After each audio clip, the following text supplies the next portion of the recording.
family, how are we doing today? Get your libations, get yourself in order, because we got a show. We got something we got to talk about. We always have something to talk about. This is what we do. We do black politics over here. So listen, please, please, please, let's take care of housekeeping like we do all the time. Please hit that like button for me if you have not done it. Cost you no money. You can also go to donatebrown.com, patreon.com/ycarnell. You can do that as well. You can hit that bell for me. Cost you no money to hit that bell to get notifications. Hit the subscribe button too. Go to subscribetobrown.com as well, and add your name to my email list. I do not spam you. In terms of the shirts, all of a sudden, see, I don't even know. I keep like small amounts of shirts because we don't get a lot of shirt sales. And all of a sudden I got a bunch of mediums and large out of nowhere. So I ran out. So I haven't forgotten. For those of you who's like, Yvette, did she start doing stuff in the interviews and she forgot that she owed me a shirt? No, I have not forgotten. I'm just waiting for the shirts. Should be either Friday or Monday that I get them. And right after I get them, I'll pack them all up and send them out. So just wanted to let you know that I have not forgotten. I'm not behaving irresponsibly. I just wanted you to understand that. Also, fam, do not forget book club, August the 1st. How those Irish, and we're gonna talk about the Irish. I can't say Irish. Anybody with an Irish accent out there? Anyway, please, we're gonna talk about that. We're going to talk about that August the 1st. So we will have a Monday show. We will have a Wednesday show. The August the 1st show will be on a Thursday. So same time, 9:30-ish, around 9:40-ish. Eastern Standard Time. It's not Eastern Standard Time now. Somebody told me it's like EDT or something, whatever. But around that time. So East Coast. So just if you all have, if you haven't bought the book or if you haven't gotten access to the book through somebody who's put a link in the show description about the book, please do that so you can have the conversation. If you're going to have the conversation when you do call in, please make sure you have read the book so that we can have the conversation that we should have. It's not a conversation about everything.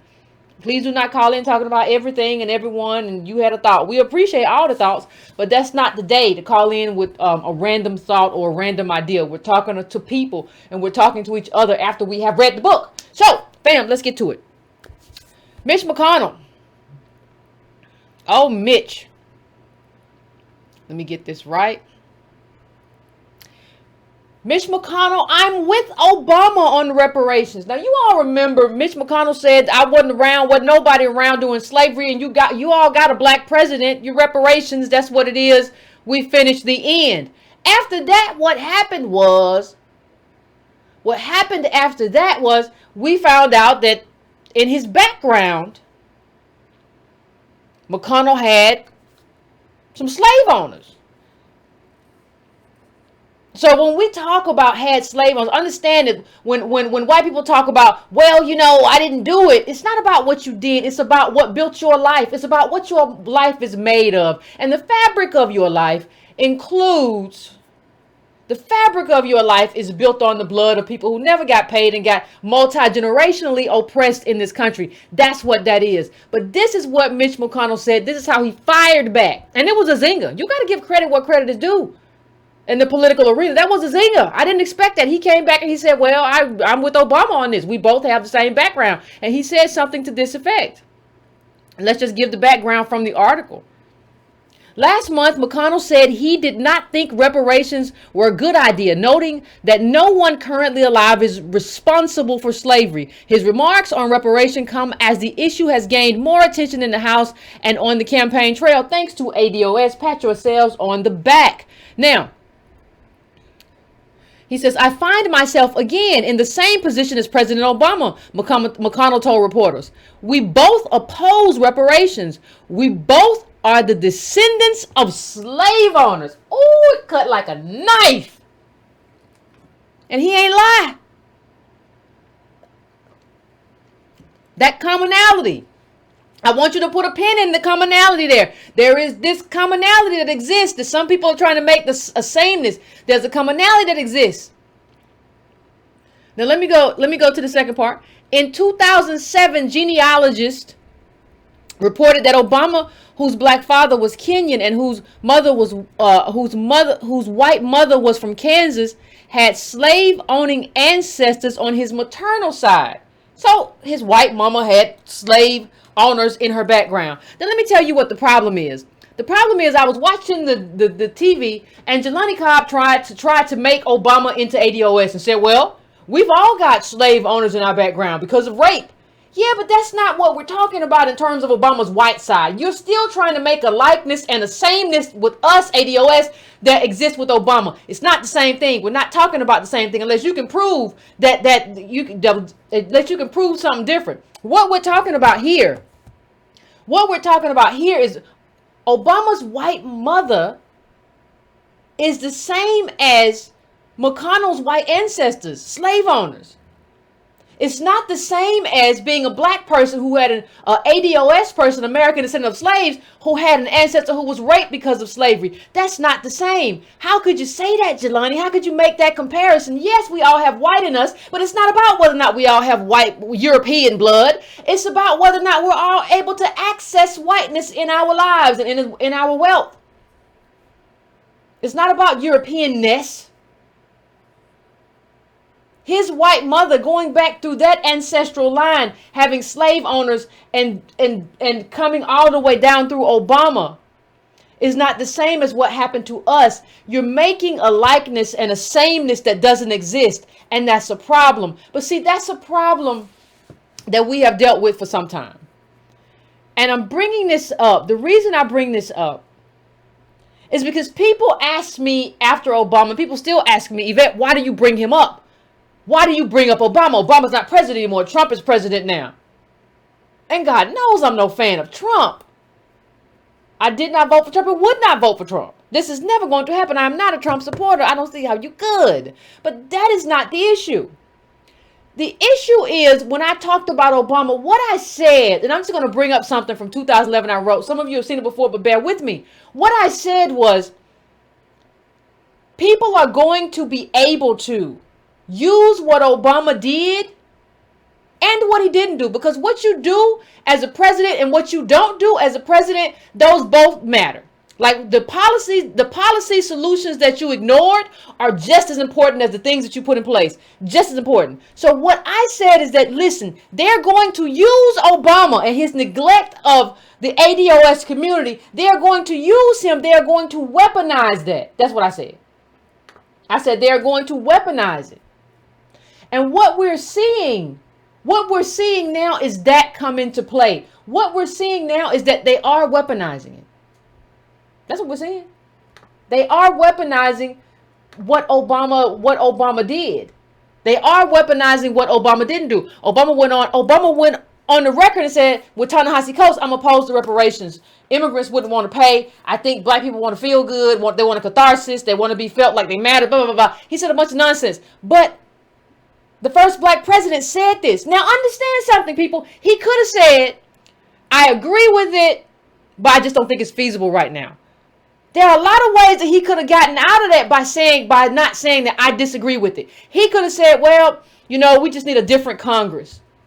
And this Congress has been very hostile to my initiatives, so I'm not going to do it.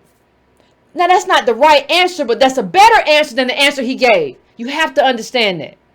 And you can't say that nobody was thinking that way, because I was, and this was in 2010, right? And I just want to go through a little bit of what I said in terms of how we got here. And then I want to tell you what needs to happen in terms of us moving forward. This is bigger than Obama. This is about, a president is not about, some people, we have to understand, people talk about doing an autopsy after a presidential election was over. We didn't do that with Obama because it was Trump. It was Trump. And everybody was like, are you serious? So we didn't have that kind of autopsy of how we got here, what needed to change, or how we got to a point where Mitch McConnell and Obama are kind of like more the same than we are with Obama. We never addressed any of that. We never got past any of that. So what we have to do now, we have to kind of backtrack because it's necessary. And we have to understand what went wrong, how it went wrong, and what we need to do, and who was wrong. Roland Martin had a fit because I said he was part of the problem. He was wrong too. You were. You were more interested in elevating Democrats than elevating ADOS and the issues that ADOS care about. right? That was your interest. That's fine for you. But understand where we have to go from here. We have to become race people. You can't just be happy to be on TV and take selfies in the green room and try to talk about politics like, from an armchair activism kind of space. That's not what we are anymore.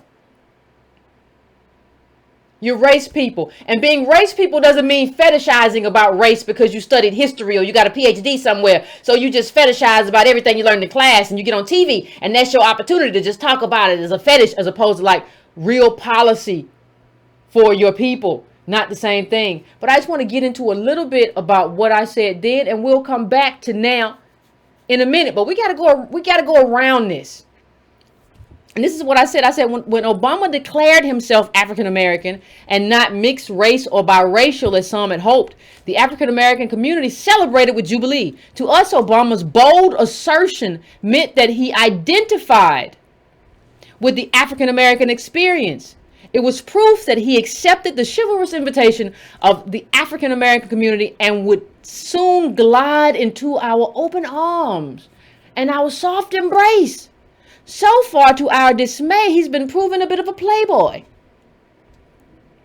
In classic Obama style, he's adorned the costume, which we've come to associate with rebellious agitators. Unlike some who've compared his speaking style to MLK, I see more Malcolm than Martin in Obama's metal performance. Short, decisive, snappy comments which linger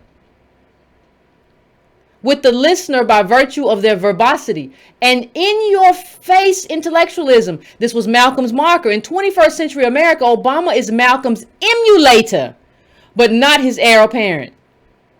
Obama was his emulator. He was emulating us. Now that doesn't mean he was emulating blackness. He was emulating us. He's black. We're not saying he's not black. We're not doing no birthright. Oh, you said no. We're saying that this specific tribe is something very specific. We are ADOS. And he's not talking about who he really is. He's just anchoring himself in that and kind of, listen, if you want to know whether I'm right or wrong, do this for yourself. I want you to go look at a speech from Obama at around, go look at a speech from like 2007, 8, 9. And I want you to look at a speech from Obama when he was outgoing president, or look at a speech he's recently made. Not similar at all. It's obvious what he was emulating and what he was doing and what he was trying to anchor himself in. See, you can be part Kenyan, part white and still be black. But that doesn't mean you're anchored in the experience here, and your anchoring mattered. And what people were saying during that time when we were criticizing Obama, we weren't trying to be the blackness police. What we were saying is that he is not anchored in blackness, in African Americanness, not blackness. He has a Kenyan father. You black, but you're not anchored in an ADOS experience. And what that lets us know, or what we're worried about, is that since you're not anchored in that experience, you will not feel somehow impelled, or you will not feel any kind of urgency in doing for the people who have endured that experience. That's what we were saying. But you all accuse me and Dr. Cornel West and everybody who was saying that, you accuse all of us of just trying to police blackness because you slow. Had nothing to do with us. You slow. I wasn't trying to police nothing. I was just trying to tell you that he's not anchored in this. And that's fine. But if you're not anchored in us and what it means to be us, that's fine. But you got to run on who you are. You're going to have to run on, listen, white mother, Kenyan father, this is my black experience. It's not the normal black experience. You got to run as that other thing.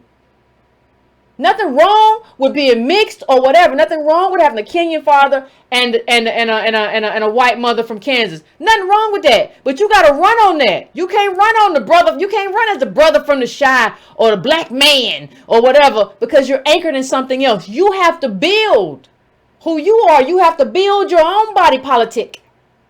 But that's not what you did, and that's what we were pointing out. We weren't policing blackness. And see, what has to happen as we go forward, what has to happen, as we go forward and have these conversations, we have to make it clear that during that period, as we do this autopsy, and we figure out how we got from there, we have to figure out from 2008 to Mitch McConnell? That's what we have to figure out. And you have to do an autopsy on that. We got to. We never did. And that's how we're at this position now. We haven't learned anything either. Y'all still trying to say that he's the same. He's black, but that doesn't make him the same. All black and brown people don't have the same lineage and experience and history. And let me just finish this part. Even if President Obama's Kenyan father had been in his life, that wouldn't have been enough to link Obama to an African-American experience. I wrote this in 2010, to an African-American experience, which is uniquely different from that of Africans in the great vastness of the diaspora.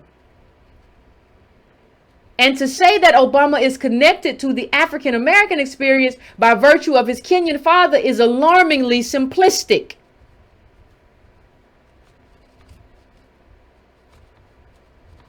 Alarmingly simplistic. Understand, I didn't have the language for ADOS then. We have it now. But we were talking about a specific kind of anchoring. If you don't assess things right, if you don't assess people right, you're going to have a problem. And what happened after Obama is we kind of ended up with like what I would call like the Obama doctrine. It was a flattening of blackness. So like, yeah, you're black, but that means that all black is the same. And who are you to say, Yvette, that all black is not the same?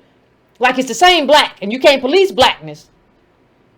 No one would say that. No one would even say that about Europeanness or whiteness. Nobody says that. People understand the differences between Irish culture and English. If you're from London, people understand the difference between that and Australian. And people understand the difference. You know, it's only when people come to America that we don't understand that we have flattened out blackness to mean just one thing.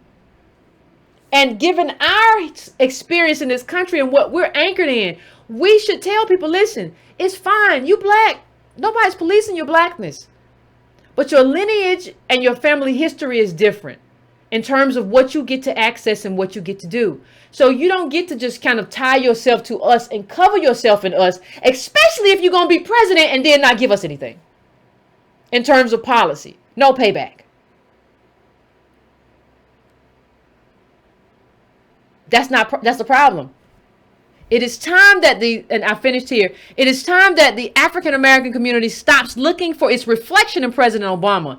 He may be the first black president, but he's not the first African American president. There I was making a distinction. And let me just tell you something. It's a distinction. Now people talk about the distinction as if it's something that nobody wants to talk about. But it's funny, as I was doing my research for the show, I realized that Melissa Harris Perry once understood this distinction, and nobody accused her of birtherism or anything like that, of a distinction about lineage and history. Nobody accused her of that. And I just want to go through this real quick because we got to do the work. Let's do the work. So here's what she said. I suspect that part of the problem is that Obama is indeed not black enough. Specifically, the president is not sufficiently Negro. The historical variation of blackness that is undisputably American. Undisputably American. But everybody got a problem with me and the flag. Yeah, it is. You're right. You made a mess of a lot of other things, but you're right. Let's keep it pimping. The American slave system disrupted the ability of enslaved Africans to retain or pass along their ethnic identities. Igbo, Ashanti, Akan, Yoruba, Hausa became interchangeable units for sale, while slaves nurtured fragments of cultural, religious, and familial traditions. Much of the specificity of their African experience was surrendered to an imagined and indistinct notion of Africa. Oh my. Oh my. What you're saying then, Melissa Harris Perry, that we're not the same? Because when I said it, all of a sudden everybody got upset. Were you saying that there are distinctions between ADOS? Melissa Harris Perry. When was this article? This was 2011. But let's keep it going because I want to finish this real quick. Moreover, the law did not initially recognize slaves or their U.S.-born children as American. So enslaved Africans were women and men literally without country, defined solely in terms of their labor value Their descendants eventually achieved citizenship. But to be an American black, a Negro, an American black, a Negro, is to be a rejected child who nonetheless clings to her abusive father because she knows no other parent. Well, not because you don't know another parent, because you don't have another parent. It's not because you don't know another one. You don't have another one. Your abusive father is your abusive father. He's still your daddy. And it's not about having a white daddy. It's about having a country. You're an American. I don't care whether you like it. It doesn't bother me. To be a black American descended from slaves is to lack, if not a birth certificate, then at least known genealogy. To have only a vague sense of where one comes from, of who one's ancestors were and where one belongs. But here we go. There's a difference. She goes to the difference. But see, when she goes to the difference between Obama and us, she sort of kind of implies, at least to me, that he is kind of, I don't want to say superior, but like more anchored than us. And that's why white people are mad.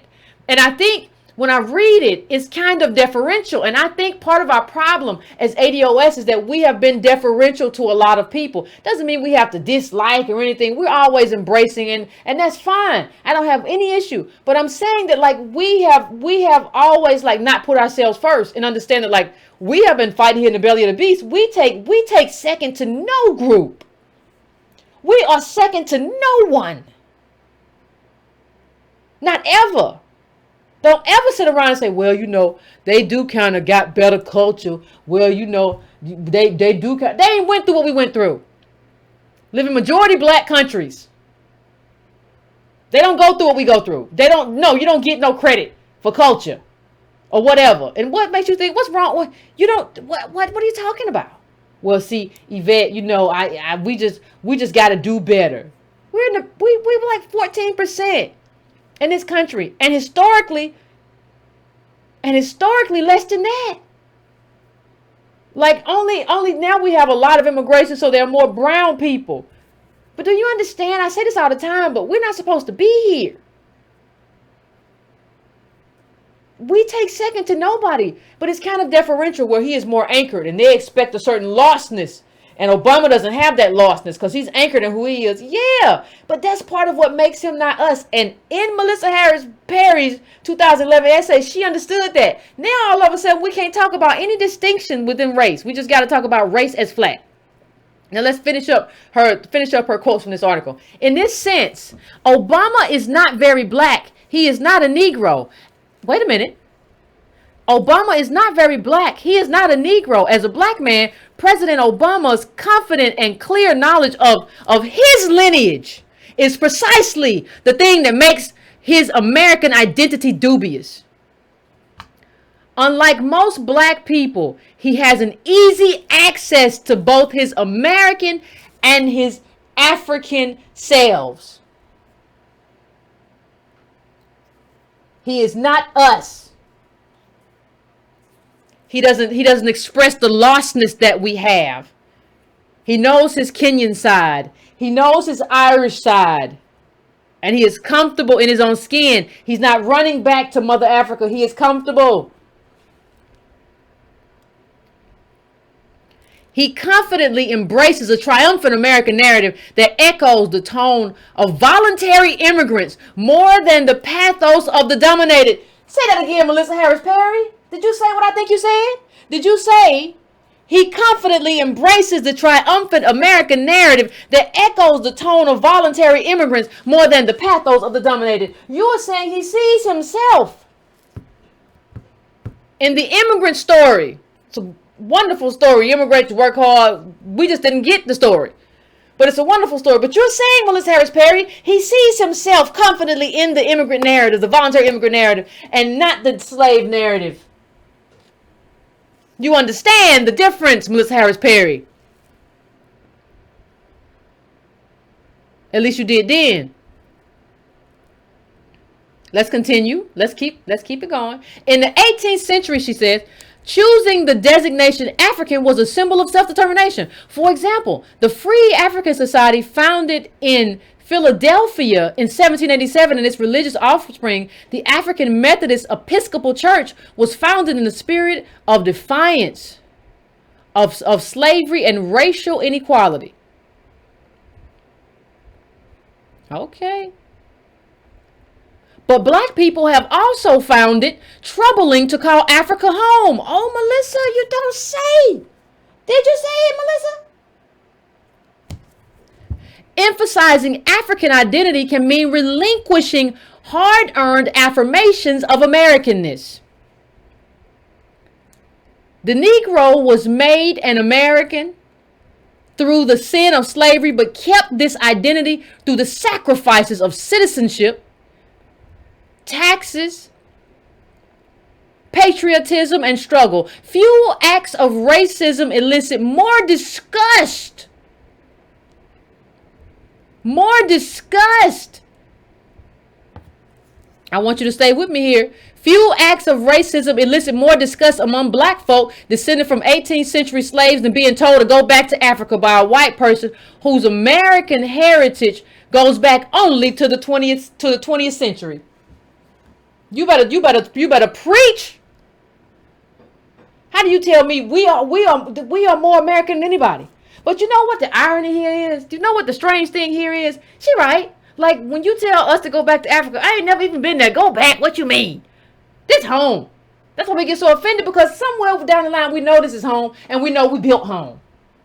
We know we built the house you live in. Your people came here.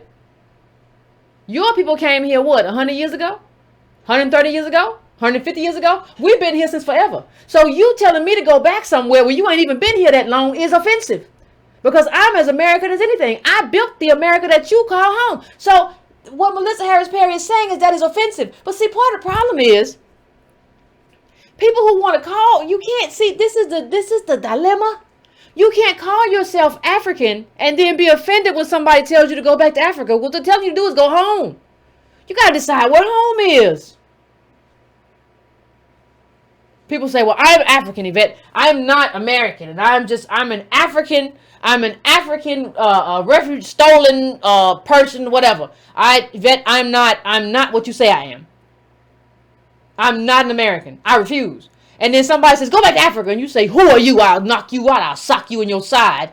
Wait a minute. That's what you just said, though. Now, why are you mad? Somebody just telling you to go home if that's what you think home is. Why would you be upset? You're upset because you know, first of all, that that's not home. That umbilical cord got cut a long time ago. You know that's not home. You know we got remade into something else. You know this is home. And you know we built home. And you know nobody, in your deepest mind, you know that nobody has a right to tell you to go anywhere. You know that nobody has a right to tell you where to go.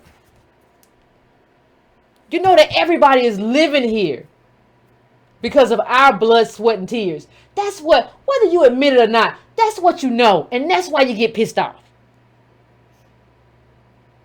That's why you get pissed off. But if you get pissed off, you got to know that you're American. And once you're American, you got to understand why you're not living an American life. You got to understand that you didn't get your due. I didn't get my due. We didn't get our due. See, once you understand that you're an American, there's a level of infuriated. You get infuriated because you get really pissed off. Wait a minute, I am American. And I ain't living right. I got too many struggles to be living in the richest country in the world. Can't live in this fantasy. But let me just finish off this last little bit. Let me see. Do I have another quote here? Hold on.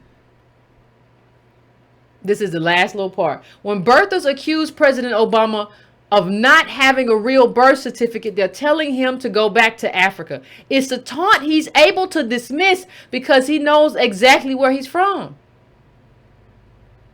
But for black Americans descended from slaves, to question one's birth raises perhaps a more troublesome enigma. To be born in servitude to someone, but from nowhere. We from somewhere, but that's over with. It's a wrap tap on that. And so when understand that that's powerful. Like it's amazing how the political time changes to where you can't even have that conversation now. You can't even talk about distinctions that exist now without being. But Melissa Harris Perry caused a lot of problems, and she was one of the Negro whisperers.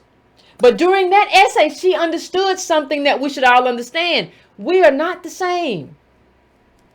He is anchored and went back to Kenya and understands that part of himself. He's anchored in his whiteness, understands that part of himself, and has been able to access that in terms of his life and his wealth. We have had no such luck. So you have to understand that. But let me just go to the second part, because I want to also talk about how we got confused. It wasn't just, she was lucid right there, but it wasn't just, there was a lot of confusion. So I don't know if people remember Torre and the whole, what it means to be post-black or whatever. And it's very interesting. It's very, very interesting because he said a lot of interesting things. He said, what did he say? He said, you know, there's a misunderstanding of race. And if there are 40 million black people, then there are 40 million ways to be black. And we can all be black in different ways. And it's identity freedom. And nobody gets to police blackness. And nobody gets to say who's black enough. And it was a total misunderstanding of race. Because race isn't about, that was never about who is black enough. Nobody ever said like, well, if you're from Kansas, you ain't black. Ain't no Negroes from Kansas. Well, if you from Idaho, I never seen one. If you from Idaho, I don't know. No. It's not what happened. None of that happened. So what you were saying was really coming from a very elite perspective of like, you know, some people get to play with robots and you can be a black nerd, and nobody ever said you couldn't. Now, if you a nerd, you might have got made fun of, but white nerds get made fun of too. Nerds get made fun of. I'm not saying it's right, but that's just something in our kind of anti-intellectual American culture. That's what happens. But to kind of cast that, see, blackness, as in terms of American blackness, is a cost.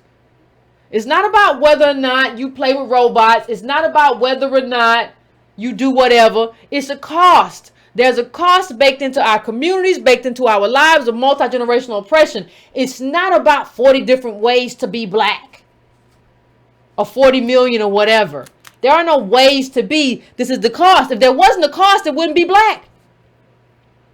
If there wasn't a cost associated with it, then we could just, it would be like everybody would, you wouldn't be black. Black is not melanin, because we see Indians all over heading up multinational tech corporations. So it's not about melanin. It's about you've been made into a bottom caste. And he totally misunderstood race. And what happened with this misunderstanding of race is that what we did during the Obama administration is we made race into a fetish.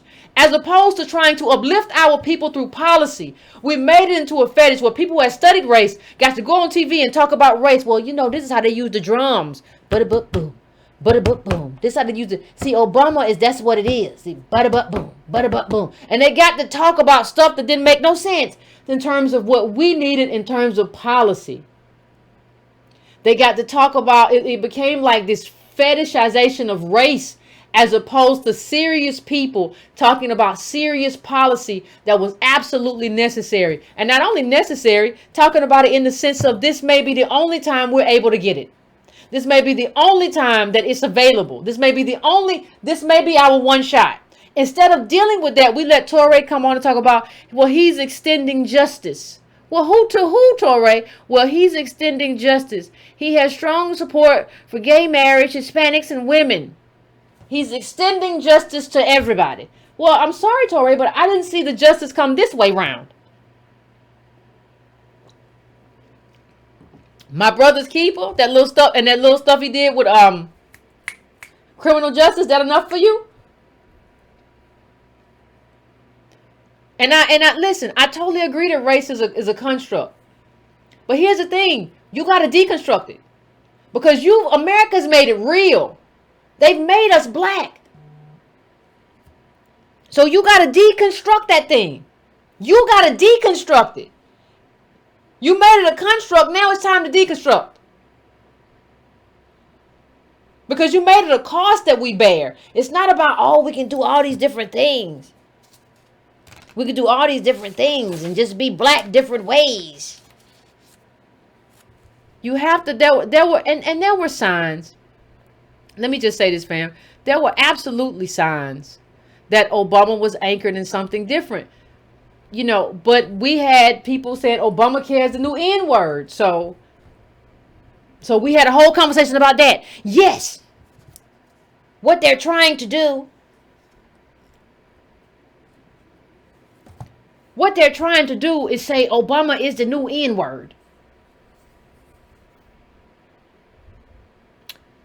See, when you have somebody on MSNBC who is doing this as opposed to and people will say, well, Yvette, MSNBC wouldn't let her, necessarily advocate for a black agenda. Well, then we don't need to be on MSNBC. We need to be protesting MSNBC.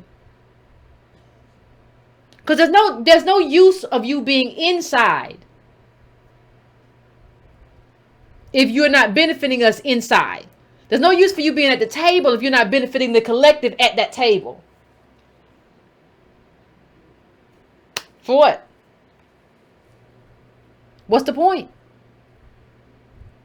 There's no use of you being there if you're just going to try to hold liberals accountable and say you should be supporting Obama. There's no use of you being there if you're going to support one man as opposed to a whole community. If you're going to have Obama be our presentation and representation, and that's going to be your whole agenda. Because what everybody else realized, what everybody else saw, is that Obama had way more in common with Mitch McConnell than he had with us. You were running around fetishizing race. Everybody else knew. You ever been at the butt end of a bad joke? I find myself once again in the same position as President Obama. McConnell told reporters, we both oppose reparations. We are both descendants of slave owners. And we knew this. We knew this. We knew Obama's anchoring. You want to know how I can tell you we knew? There was a good David Remnick article in the New Yorker. I think, let me see if I can find the title. 2016, Obama reckons with the Trump presidency. And this was a good quote. Obama will go down in history as the first African American president, and he derives immense pride from that. But he never fails to insist on the complexity of his story. I'm half Scottish. I'm half Scots-Irish, man. He said, when folks like Jim Webb write about Scotch-Irish in West Virginia, I didn't even know that was a thing, in West Virginia and so on, those are my people. They don't know it always, but they are. And that's fine. That's fine. But that means you got to run on that. That means if that's who you are, you got to run on that. You got to be that. You got to be the Scotch-Irish and Kenyan man. That's who you have. Scotch has Kenyan. I've been raised in America, and this is my story. Now that's a difficult story to run on. Not my problem, though. Because somebody said, why is it a difficult story to run on? Because you can't lean on anything. You have to build your life. You have to build a story built on an agenda and policies. You have to run on that. That's what it means. When you say you have to build your own story, you have to run on that. And you got to build that from the ground. But you didn't have it. You didn't have it. So you just kind of piggyback onto our story. Nothing wrong with your story. Nothing wrong with your story at all. It's just not ours. And we never got honest about it. We never got honest about that. That is not the ADOS experience. His experience is not the American descendant of slave experience. And that doesn't mean, like I said before, that we don't come from the Irish too. That doesn't mean we don't have Irish in our background. But we don't get to go to the picnics. We don't get to access the money that Obama's grandmother left him. We don't have any wealth transfers. We can't access whiteness in the same way that Obama accessed whiteness. So, of course, Mitch sees himself in Obama. They're both accessing whiteness and the privilege of whiteness and the wealth that came from whiteness in the same way. They have a lot in common. You can't see that because he has dark skin and he used a brush for his hair. And that's how we got here. Them two men right there you're looking at got a lot in common. Mitch knows it. Obama knows it. And that's how we got played.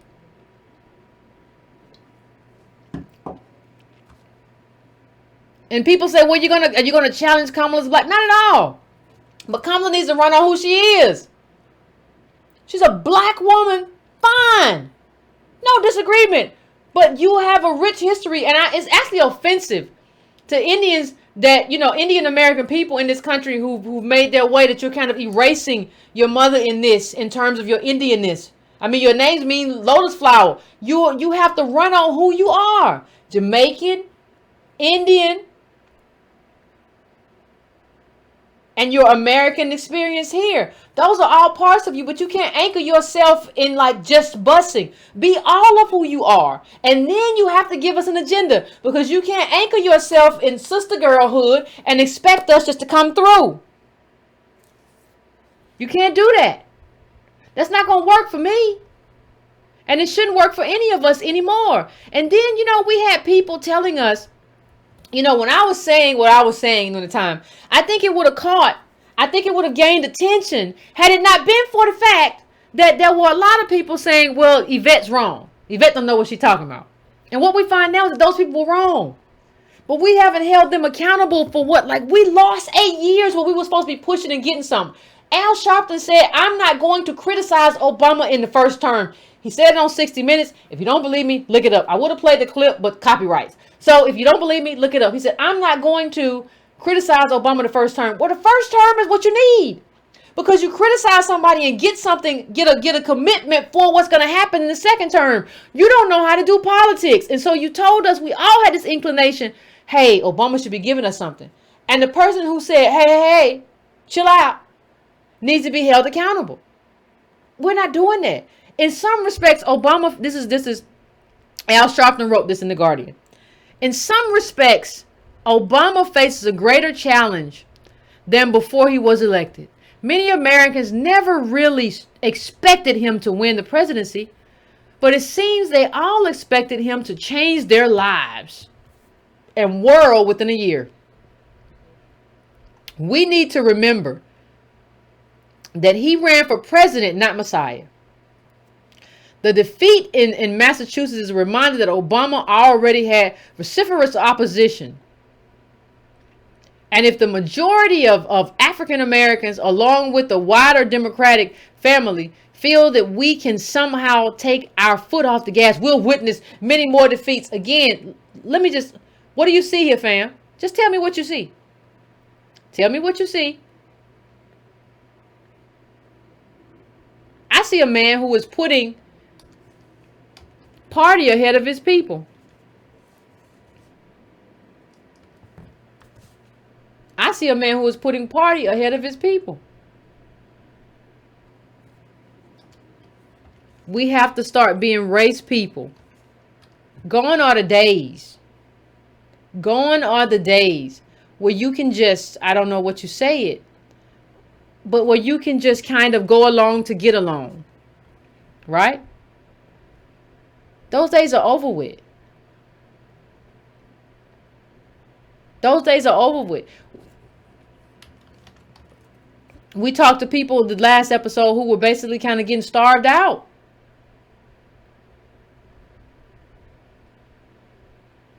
Right? So is it any surprise? Is it any surprise to you? Like, look at this. They cool. They all right. They good. We not good, but they were good. They had more in common in their conversations and how they was doing things. They were fine. They knew. Understand, this is the inside joke. The idea that Negroes thought Obama was just one of us is a joke. Doesn't mean he's not black. Doesn't mean like an Indian American or Peruvian isn't a person of color. I hate that term, but doesn't mean that. Just like a Nigerian or an Eritrean or an Ethiopian or South African is black. Doesn't mean we're the same. And he wasn't just African. He was African and white. And he accessed whiteness through that. Not just in terms of wealth, but that's a big issue. But he knew his history. He knew his Irish history. That's what the Melissa Harris Perry piece points to. He wasn't experiencing the lostness and the oppression and multi-generational degradation and robbery and theft that ADOS people have experienced and continue to experience. That wasn't his life. And when we questioned him, we weren't questioning whether or not he was black. We were questioning whether or not somebody who didn't have that as their life experience could stand up to power for us. So if that's not your life, if you don't have sharecroppers in your family, if you don't have slavery in your family, mass incarceration in your family, if you don't have brokenness in terms of wealth in your family, if you don't have the stuff that makes us us in your family, then how can we say that you are going to stand up for us and on behalf of us when the time comes? Those were the questions that I was asking. That was not a question of blackness. I don't question your blackness, and quite frankly, I don't care about it. The lineage question was always my question. What Obama was going to do for us, considering that he was not anchored in us, was always my question. And what happened is that we got shouted down. We got shouted down. And I just want to read this part to you really quickly. Obama's Irish ancestral home opens. President Obama's ancestral home in Ireland has been open to the public on the first anniversary of his visit to Monegal in County Offaly. The president's great-great-grandfather lived in the house before immigrating to America in the 1850s. BBC Ireland correspondent, blah, blah, blah, blah, blah, blah, blah. So why did I show you this? Understand something. I want you to go back to that. I want you to take a moment and go back to that Ta-Nehisi Coates interview with Obama. In the Coates interview, one of the things that Obama says is that in terms of immigration, in terms of reparations, in terms of why he's not in favor of it, he says, well, immigrants, might not want to pay. And we've talked about why they should pay. This is not an a la carte tax system. You inherit the debts of the country. But once you understand this Irish immigration and his Kenyan father immigrating here, you understand that Obama's story is really an immigration story. Nothing wrong with that. Everybody has their story in America. I'm not saying that but his story is an immigration story. Irish over here, Kenyan father over here. It's not an American descendants of slave story. So you understand why he leans on behalf of how immigrants might feel if they have to pay additional taxes to pay for reparations, because that's who he is. That's what he's anchored in on both sides of his family. You have to understand that in order to be able to make an assessment of him. Doesn't make him a bad person. It's not anti-immigrant. It's not anti-xenophobic. It's just understanding, okay, that's what he stand on. He stand on what he stand on. That's who he is. That's how he sees himself. And he can see himself how he wants to see himself. The question is, since he's not anchored in us, that's where the Dr. Cornel West argument comes in. Since you're not anchored in us, whatever, where is your black agenda? Because hold on, I see that you're over here in terms of this is your history, this is your lineage. Bravo. But where's your black agenda? Because you're not anchored in us to where I can trust you that you're going to come through in the push. I don't trust you going to come through. You just going to come through because you want to do what's right for us. No, that's not your lineage. That's not your legacy. I don't trust that in you. So where's your black agenda? Oh, you're questioning his blackness. And now, all the way forward, we're all the way back. This was Kamala Harris. So we can't even talk about what she does or does not have. We can't talk about what she is old or is not, what she did or did not do. We can't talk about Kamala and what she's doing for Indians in tech, because that's who she is in terms of that's your parentage, right? And that's one half of you. I'm not asking you to cut that off. I'm doing the opposite. I'm asking you to own it. Own all of who you are. Own your policies in terms of who you're going to allow to immigrate here in terms of tech. You have to own that because that is your policy. That is what you support in terms of allowing people to immigrate here and tech from India, whatever, whatever, because that's your mom. But don't anchor yourself. Don't cloak yourself in me when you're not me. I'm just asking you to be honest. Why is it such a problem to me asking somebody for some honesty? That's all I want. I just want you to tell the truth. Please tell the truth and shame the devil. That's all I want. But we couldn't see what was happening. And then all of the people that were doing all this stuff, then they all got fired and got let go. And it was so silly. They had been doing all this stuff and then they weren't around no more. And then you all didn't have a backing because none of you were race people. So when you were gone, you were just gone and nobody really missed you.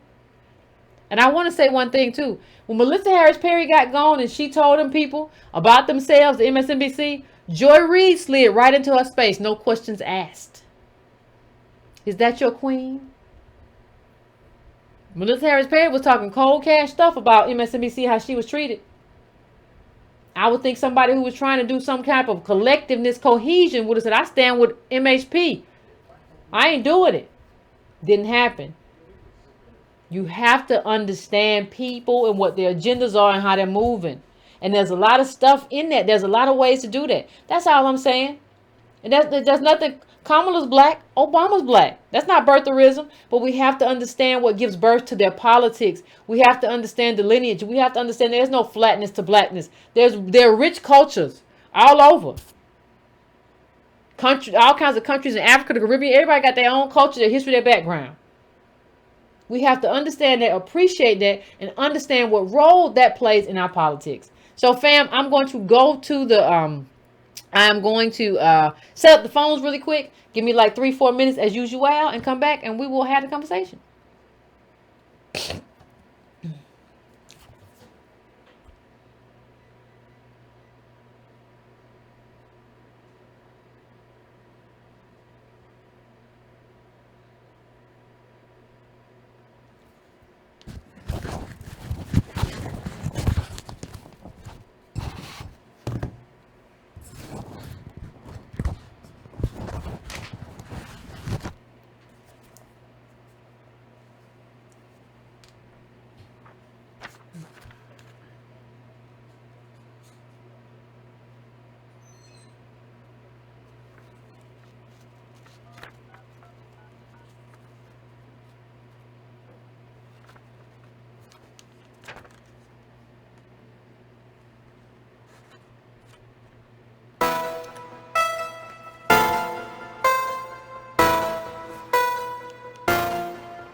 right, fam. I think we are ready. And I want to give a quick thank you to the person.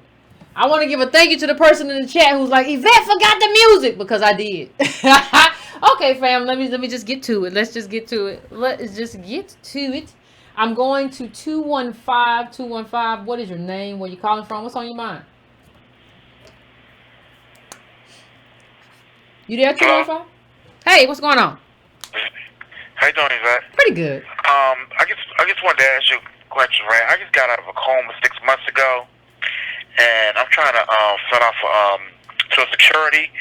So they're going through, and they also had put me on they started to give you a $205 a month through public assistance, stuff like that. And I didn't know that they cut it off. They just put it on last year, and they cut it off. And I want to know, when the local politicians come around here, should we just let them know we're not going to vote for them unless they got a black agenda? Yeah, I think you should let them know that. You should tell them. You should tell them your personal story too. Like, sometimes we get too embarrassed to tell people what's going on with us. Listen, I came out of coma. I'm struggling. I ain't got no. And what you gonna do? Like, I'll get a bunch of people out here not to vote for you. I'm messed up out here. I think we get too embarrassed about sometimes, like, what we go through. We think other people are doing better and they're not. Once you see the data, you realize that, like, other people are not doing better. Everybody's struggling. Everybody ADOS is struggling. So, like, except for aberrations. So I think you got to tell them that, but I think you also got to share with them, like, this is what my life looks like. It was one person that now came around that I personally knew, and he moved out to, like, closer to the Overbrook Park, that's like in a little better neighborhood and stuff like that. Ain't hear nothing else from him. He was talking all, like, all that good stuff, what he was going to do and stuff like that, and the programs he was going to get. We got rid of one. I can't remember. We got rid of one lady that said she was going to do a black agenda in the council. We got rid of her, So, we trying, and it's a struggle. They taxing us on everything, sodas, everything. We got to go to the suburbs just to get our food now, because everything is higher in the city, so it's like it's a big struggle. What'd you say you are? I'm in Philadelphia. Okay. I'm in West Philadelphia. Okay. I'm like Hilltop. I'm about like 10 minutes from Overbrook Park. Okay. And that's he wound up moving to and stuff like that. When he say he's going work on stuff. But they did work and get the little money turned, little toll file turned on. But within 9 months, I just got a thing saying that's going to be cut off. And they trying to make it hard for me. They trying to, like, so the jury said, okay, I damn near lost my leg and I was in a coma. So they trying to tell me I might have to try to go into mental health just to get it. And I'm not, I don't have mental health like that. You don't have mental health problems, but they said that might be the only way I want to get it. And then they're going to try to give me psych meds. And I ain't trying to get messed up. A lot of us messed up on these drugs. I'm not trying to get on that. Because they put me on something before, and I was when you said when you withdraw off of it, it was horrible. Oh, really? I never want to do that again, I understand. No, I understand. But we've all kind of, I think we all have, or at least know somebody who has. One thing with these programs, one thing that's happened is that even with what you're saying, there's an opportunity to do something with the system, right? To even kind of play it and finesse it, if you will. But what's going to happen now is that pretty soon there's not going to be a way to do that. So you could do that and then throw it. I'm not giving you any advice, but I'm just saying, like, you could do that and throw the meds away and still get your med. But, like, pretty soon that's all going to be gone. Like, that's what people don't understand. They're going to zero all this stuff out. So pretty soon there's not going to be any avenue to do anything. And so if you don't try to navigate yourself in that space in terms of your politicians where you are, like, they're gonna lock us out. And they think people are like, well, they would never do that. They do it all the time in underdeveloped countries. They lock everybody out, and that's what they're trying to bring here. They lock too many people in. I think it's what America has decided. I think America has decided we have locked too many people into this middle class dream. It's trying to lock the people out, and nearly all of us are gonna get locked out. And then they're gonna throw some poor white people in here and make them Negroes too. I see what. Go ahead, no, finish up. You came down to Philadelphia one time. I think, I don't know if it was a year ago or something like that. You was talking about how all the homeless black men and stuff like that. Remember that? Yeah, I remember that. So, when I was like, that stuff is still like going on heavy. They come in, hard at the black men and stuff like that. They're really coming hard at the black men and making it hard. It's like I said, they took that away, and now trying to get to Social Security is like, I can do it. Like I said, I almost lost my leg. I was in a coma, and they making it like extra hard. Like, so you think I should like go the psych ward way? I don't. That's some different. That's some. Cause that can hurt me. That can backfire too, right? Yeah, honestly, fam, what you're looking at is like a lose-lose situation, because you don't have psych problems, and you go in the psych ward way, that can have its own ramifications. Telling me to do that. Like that's a tough call, but Black Life right now is tough calls. Yeah. Black Life right now is like do I get health care or do I take some meds I don't need? Right? Exactly. They try to put me on Zoloft, try to put me on Adderall. It was just like, and it was rough. They saying that's what they doing practically. They want them on that because the thing alone, I almost lost my leg and I was in a coma. And if you don't get Social Security, they making it so harder. So if you don't do that, if you don't I got a longer work history too. If you don't go to the psych to go do the psych things, what will happen to you physically? Well, physically, they set me something there, and they basically trying to tell me like, oh, are you blind? They trying to push that blind thing on me, like you ain't blind and this and that. You know what I mean? Because before, where my leg is, cause I can barely walk, it swells up if I walk more than a block, and they trying to make. I see what's it called that? The doctors that do your legs got surgery on my leg. You know what I'm talking about. Vascular doctor. Okay. I'm being a vascular doctor, stuff like that, cause my legs, stuff like that. So I'm trying to, put that through. They called me, but like I did it because I was messed up before when I lost my job, and I filed and I had to go out, and they wouldn't give it to me. It's like they're making it harder and harder. So you trying to get that vascular treatment? Then I have no problem. You trying to get the vascular treatment for your leg is what you're saying? I'm going through. I get vascular treatment every month because my legs is messed up and they swell up. So I get vascular treatment every month. Got a vascular doctor. He the one that did the surgery, and he basically I'm thinking about suing. They told me sue because he botched surgery. I'm walking with a cane now. I'm only 45. And I walk with a cane, my ankles swell out. I couldn't wear sneakers they told me I was going to walk again too. I couldn't wear sneakers for like about 8 months because it was so swollen. I wear size 11. It got so swollen where I had to wear size 14. You know what I mean? And it was like a blood clot. They said it was a severe blood clot. And I was unconscious, and my people made the decision, and they basically botched the surgery. So I'm going through because I can't do no job. I can't. But with that leg and that foot, they won't give you disability. No, I put up there. They right now they gave me everything, all the records, and they said they ain't make the decision yet. Okay. But the lady at Social Security was like, if I was you, I would add mental health for it because a lot of times they give people mental health. They try not to give it to the physical stuff like that. Like people that was getting it was what you call? Because I did it before with the because I was had a bad back when I did it with that. They was like add that just to make it. You know what I mean? Have two things. You can hit it from two ways. You know what I'm saying? You get it from two ways. So, but then that'll have me like that'd be on my record. I can't work and stuff like that. But yeah, I can't. People are getting it on psych wards. Yeah, well, I think that's the way to kind of. Desperate. That's kind of the way the world is turning too now. So I can't give you the advice. The chat is giving you a lot of advice. But I can't really give you any advice on that. It's about it's kind of about do you want to take that advice or don't you? What does it mean to you? How important is it to you? Somebody said in the chat they're giving blood tests so they can test if you're taking your meds or something. Stuff like that. They pushing it on me. Yeah.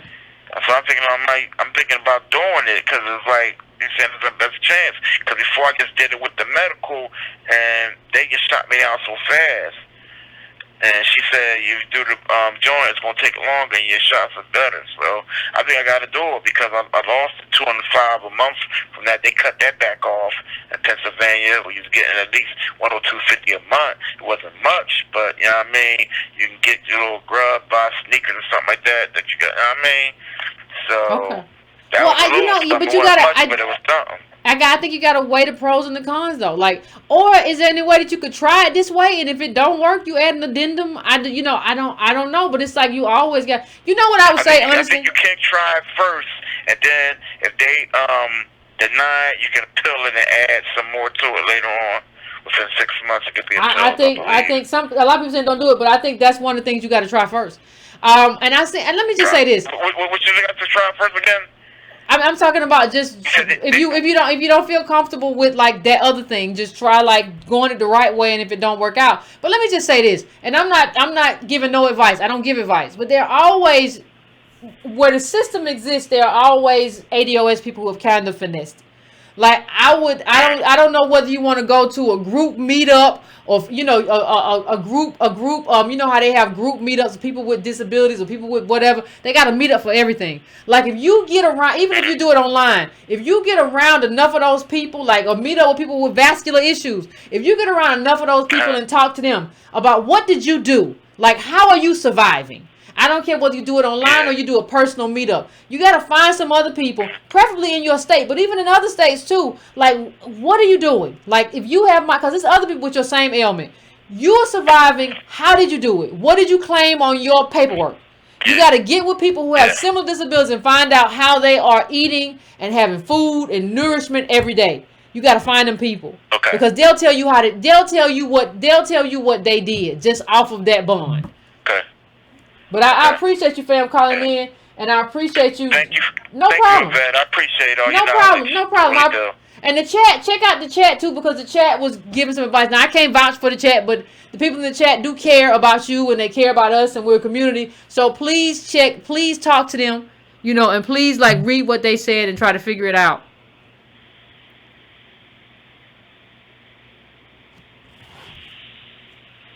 Right? So 347, I'm coming to you. What's your name? Where you calling from? What's on your mind? What's up, Yvette? This is Chris calling from New York. Okay. What's going on? How you doing? Hey, man, I'm good. I'm in bed, ready for work in the morning, but I wanted to stay up late and give you a call and just say, Appreciate it. From a personal experience, to talk to that brother that was just on the line, okay. I think his story actually is a good case for reparations. Yeah. And because if we did have reparations, maybe we'd have our own hospital. Yeah. Maybe he wouldn't have to run around looking for benefits here and there, and you would walk into a place that cared about you and knew what meds to give you and gave you enough pain medication when you needed it and gave you enough nutrients when you needed it. Because sometimes you walk in there and you just look like a bill. You know, get what they can get from you regardless of how much care they give you, and they just send you on your way. Yeah. So, that's it. And then I want to speak on my own personal experience. Okay. Now, real quick, I'm the son of a Haitian woman and a Jamaican father. And so I get that the ADOS movement or even any payments wouldn't apply directly to me and to a lot of people like me who are the sons and daughters of immigrants. But at the same time, in my personal experience, a year ago, I applied for a business loan. Okay. And good credit, a couple dollars in the bank, but nothing crazy. I was looking for like 2 and change, right? Okay. And about 250,000. So we're not talking like, multi-million-dollar arrangements here. Okay. Now, I was turned down for that loan. And you have to understand, I had to go to white banks, I had to talk to white accountants, white underwriters, white advisors. Now, I did go to one bank when I was downstate in the city when I was in Queens. And that bank is called the Carver Bank. And that bank was allegedly a black-owned bank at some point. I don't know who owns it now. Okay.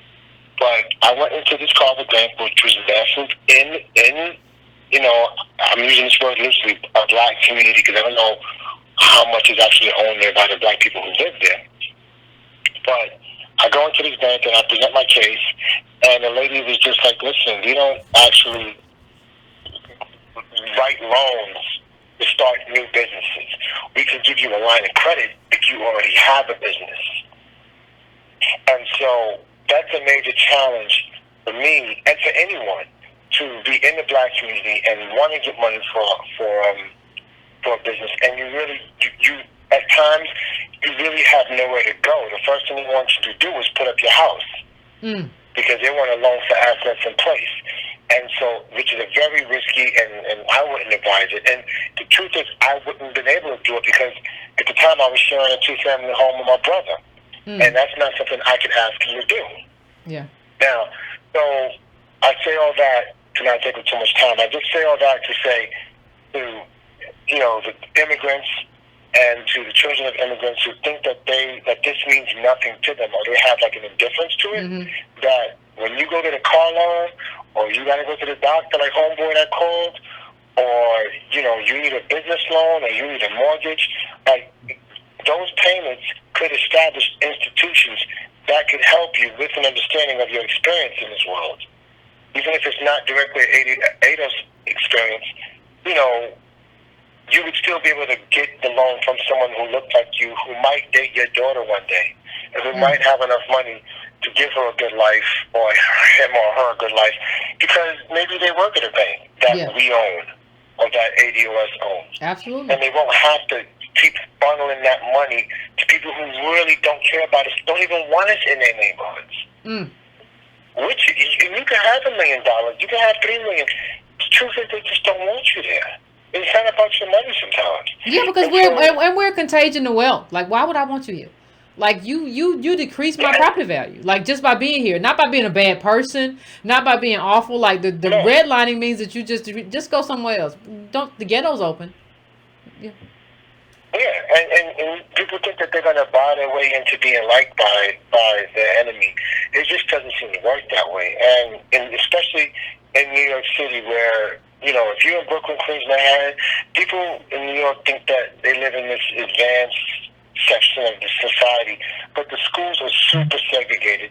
You could ride the E-train from Queens in Jamaica all the way to the city, and you can see where everybody gets off. That one train, the E-train, get on it one day. You can see where everybody lives, and it ain't together. Yeah. You know, so, and that's the history of red line. You know, so I don't care. Yeah, you can see it physically, see who gets off in Jackson Heights, who gets off in certain parts of Brooklyn now. It's, you know, but either way, back to the reparations, I'm just saying, for people who think that they can have no direct benefit from it, that it means nothing to them, every time you get a loan from a bank that's not owned by people that look like you or relate to you, that's your reparations not showing up. And that's what you're giving your interest payments to. And thank you, fam. I appreciate your call. Your work. I appreciate you. And Tone, I hope you listen to Chef Tone. Thank you for his work also. All right, appreciate you. I appreciate hearing from this, bro, because it's interesting a lot of times to hear from somebody who is going through it. Like, you're applying for the loan, you're in the mix, right? And so what happens is they're not given new loans because what they understand is, like, there's no new business. Like, there is business that's continuing, that's building on the business that already existed, that needs to grow or scale. But we're not really doing new business, because that's what wealth calcification leads to. And so we were locked out, and that's what it is. And I don't think people understand is, like this brother said, like, I'm not like ADOS, but I understand, because he understands that as a black person with 2 black parents, they're not ADOS, but he understands that when he walks to a bank, if we own a bank, we see you as, like, we know you're not ADOS, but, like, okay, you good peoples, you know. You know how accepting we are. We don't have to be the same for us to be accepting, or for us to be cool, or for us to do business and say, like, we both oppose to white supremacy. So there's a kind of bond, but it's not the same because we're not ADOS. But he understands it still. It's like, we can do this. I don't think a lot of people really get that. People either like go one way or the other, right? And so it's just a very interesting conundrum. But, like, yeah, like, there's nothing that you can do. Like, they got all the banks, they got everything, and locked you out. What you gonna do? Anyway, I'm going to 301. I'm coming to you. What's your name? Where you calling from? What's on your mind? Hey, evening, Sam. How you doing? This is Marshall calling out the DMV. What's going on, Marshall? What's going on? Not too much. Following up those two calls, kind of mighty. So I kind of wanted to take the conversation back to,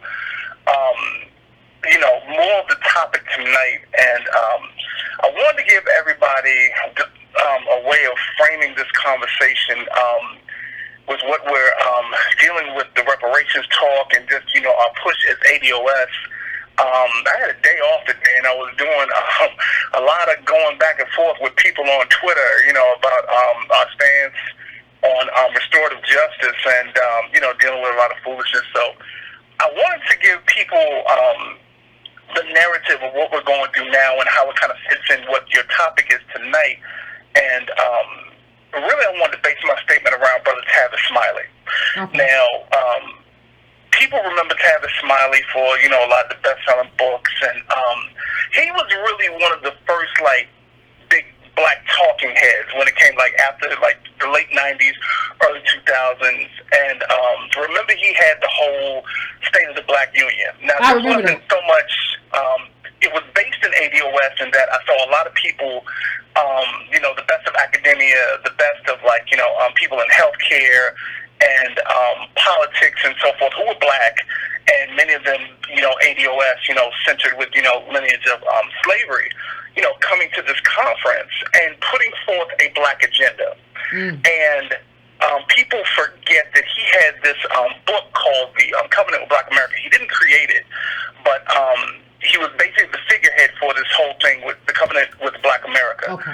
And it was basically just a pinpoint plan to take to your state house and the White House about what you need in your community and how you can effectively advocate for it through local politics and through national politics. Mm-hmm. And what happened was it took on a lot of, there was a lot of steam built up behind it.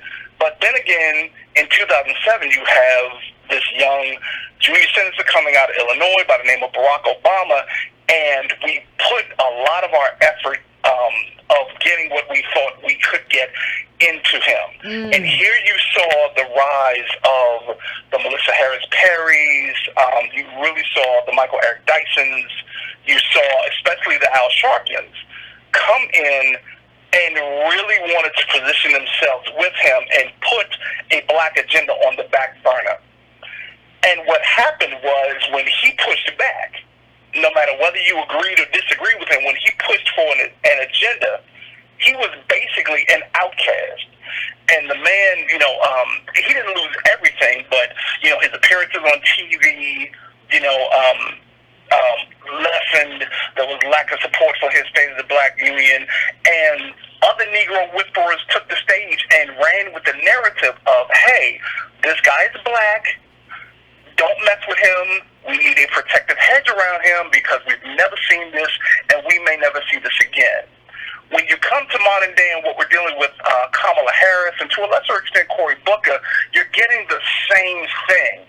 And I think what a lot of the current Negro whisperers, I'm not going to say their names, but I was battling back and forth with some of them today, with many of them, it's the same narrative.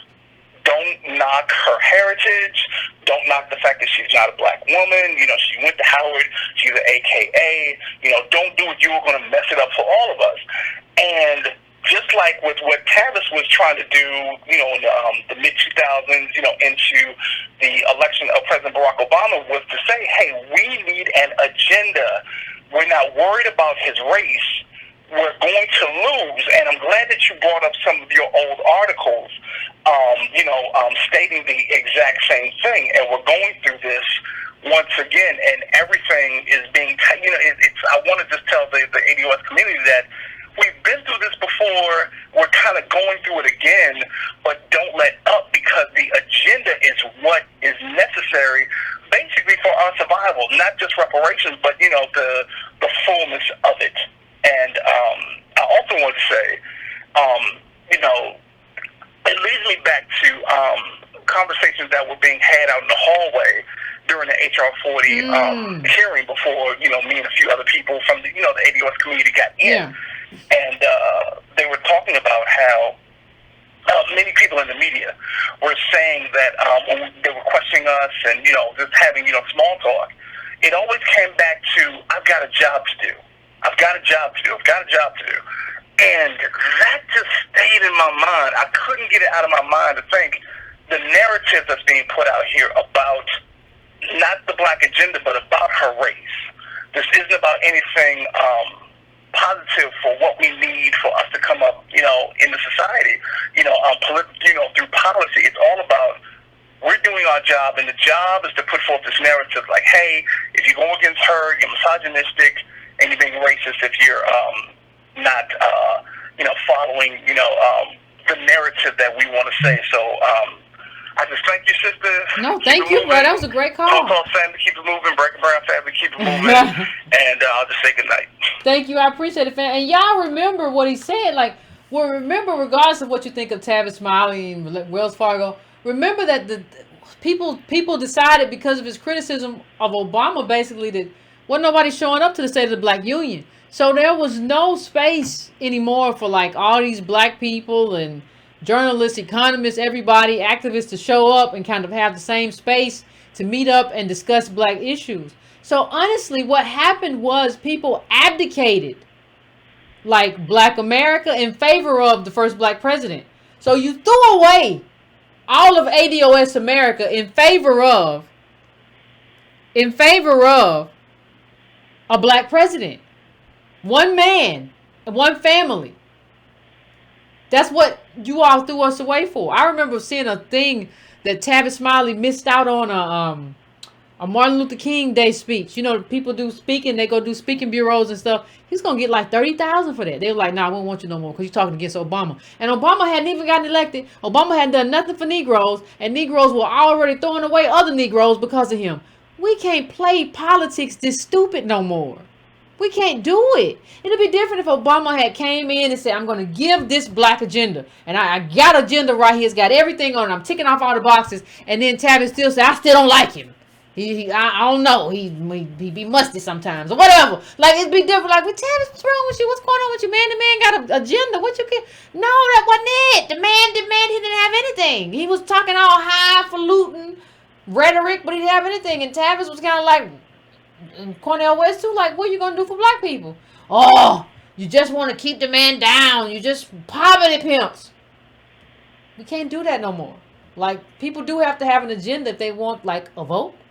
So I'm going now to 4049. I have two 404, so 4049. What's your name? Where you calling from? What's on your mind? You there, 404? 40494, you there? I don't know what 404 is doing. But we're going to have to let 404 go. 973. 973. Where you calling from? What's on your mind?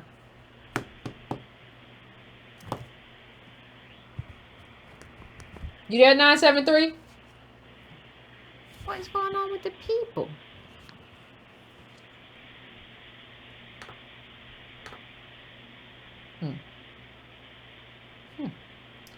We'll try again. Hello? 213, you there? What's going on? Hello? What's going on, 213? What's on your mind? Hello? Hello? We can't hear. You can't hear? Well, you can talk. Tell me what's on your mind. Okay, basically we can't hear you on the line. I can hear you through the feed, but I can't hear you through the phone. Okay. Well, tell me what's on your mind. Let's see if we can get that figured out.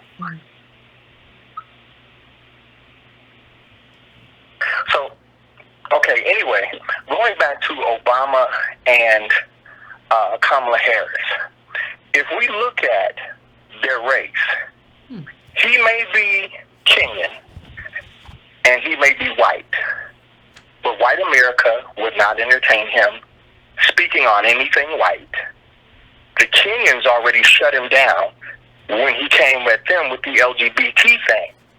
The same thing, I think actually most Africans did, because they said that's not our culture, that's not who we are, so you're not our son.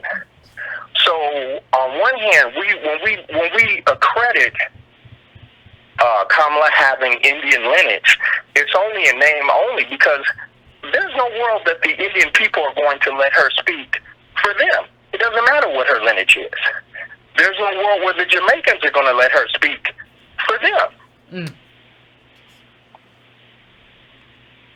Okay. So part of the issue, I think, is that as people in this country, we conflate history, we conflate experience, and all of those things into race. These things are culture. If you have a similar culture, so why do the Irish Americans make a distinction between the Italian Americans?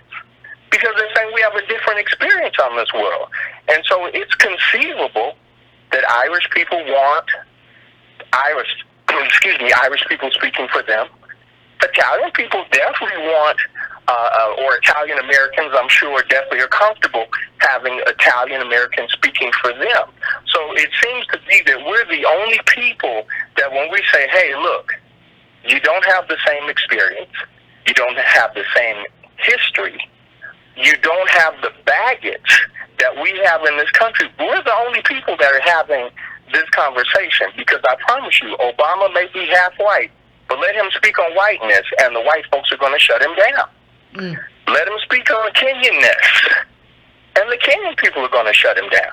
So this is a hustle that these people are playing, because, I mean, one of the most common aspects of being transnational is that most times these people are locked outside of basically any of their lineage because they don't have the same culture.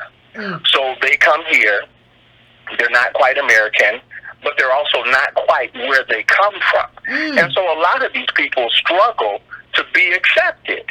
So the idea that somehow ADOS people are introducing some sort of new concept, that's false. You can go and read the diary of any transnational immigrant, whether a transnational black person or anybody else. They have all struggled. And actually what's fascinating is when you look at Kamala's support of S-386, which would remove the limits on, Indian tech workers coming into the country. Isn't it fascinating that she's giving her people from India tangibles?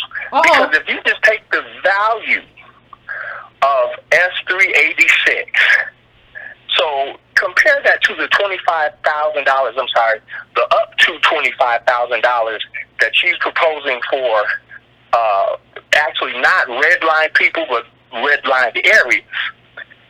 What is the financial value of a high-paying tech job to someone who has never voted in this country, to someone who's never paid taxes in this country, versus the $25,000 she's throwing our way, or the potential to get $25,000.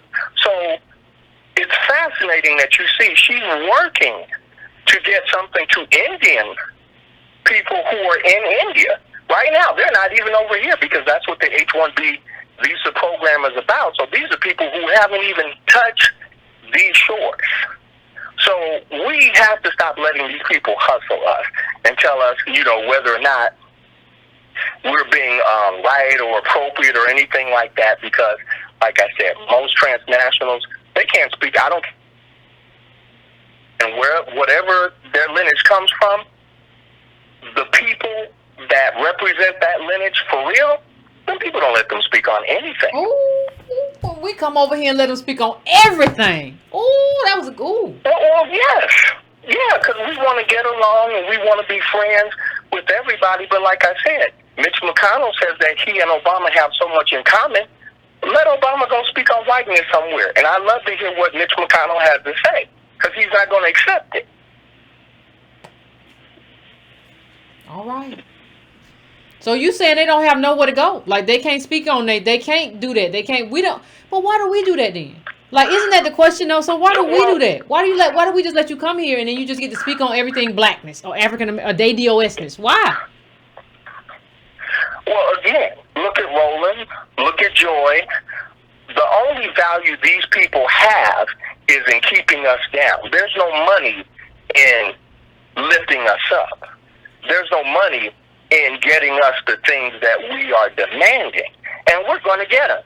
One of the reasons why we're going to get them, because if you look at DACA, just for a moment, when they talk about how what a travesty it is to separate families.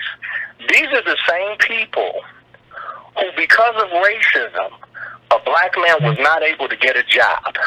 So they said, we're going to feed your family, but you're going to have to leave your house. Then, years later, that same black man that they forced to leave his house so that they could feed his family, so-called helping him. These are the same people who are sending that same black man to prison because he's not paying child support. But then they want to talk to us about what a travesty it is to break up families of people that are breaking the law. That's a joke.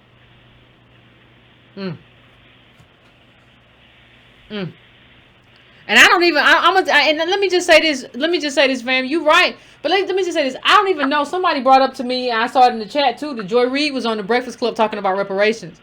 I think part of the problem is too, and I'm not talking about, this is not white nor black.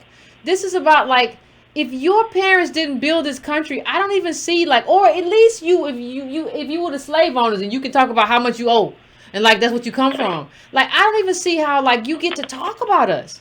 Like, see, we have let a lot of people, like, well, tell us what they think and what they feel. No, the debt is the debt. You don't get to tell me, like, being who you are, like, what you think and what you feel.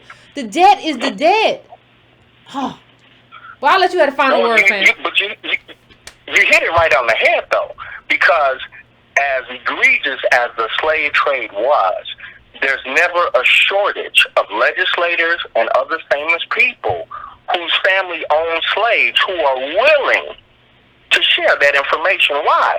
Because they know that there are others. See, they know how long their families have been in this country. And good, bad, or indifferent, they're proud of that lineage. And so when they are talking about that, they're also letting the other immigrants who came post 1870, 1880, they're letting them know, look, you can't tell me nothing because my family's been here. Even when Barbara Bush is talking about how long her family's been here, was it Strom Thurmond? Or who was the one that Bishop Perm, he's related to one of those people on the Republican side. But again, that's why those people know how long their families have been here, because even though they know we built it, but again, as with everything else, they step into our identity, and they're telling everybody else, get on code, because, see, I've been here, you can't tell me nothing.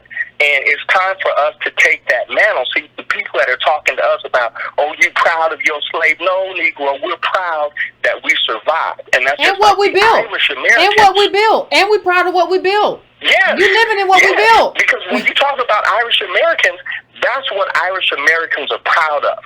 They know how much the British Crown worked to break them. And the fact that they survived that's why they value that hardness that they have, that willingness to fight. And even in cinema, every time you see Irish America come up, you see the fighting, you see the struggle, but you see the hardness, and you see the overcoming. So there's nothing wrong. Again, they're trying to hustle us.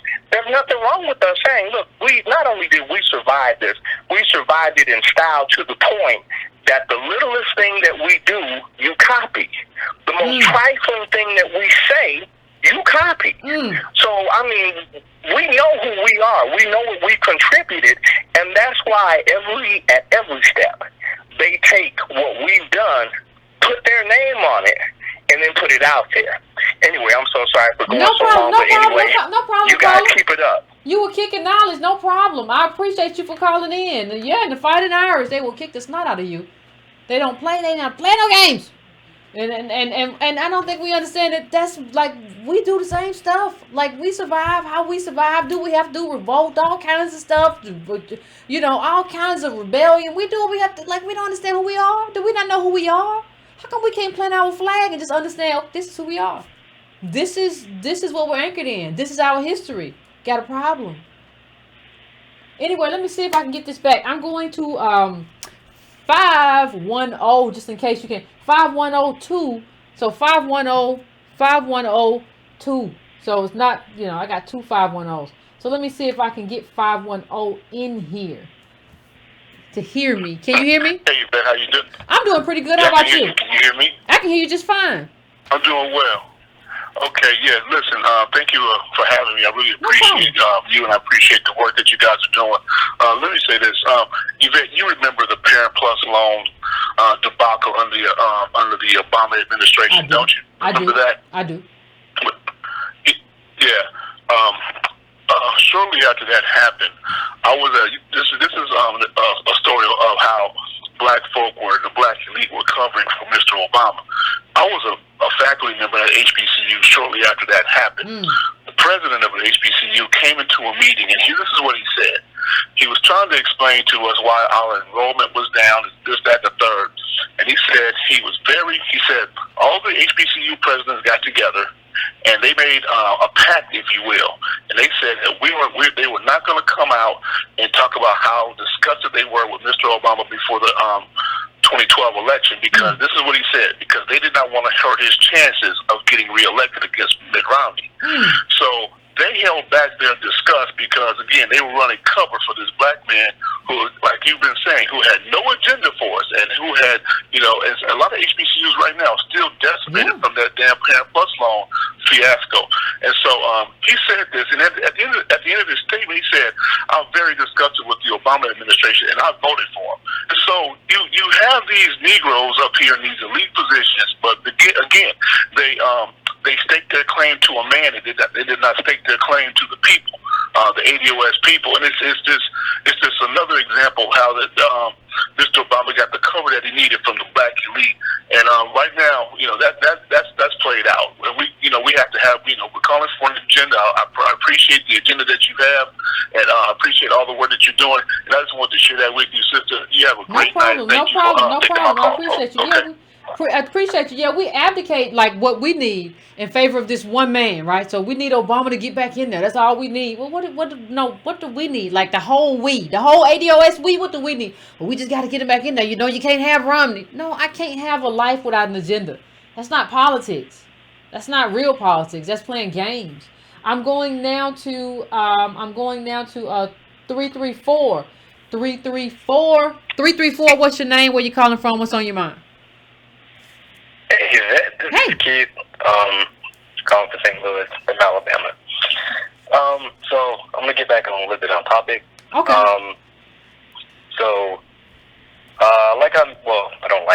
Mitch McConnell used Obama as a scapegoat to dismiss the idea of reparations, and I think Obama needs to retract his statement.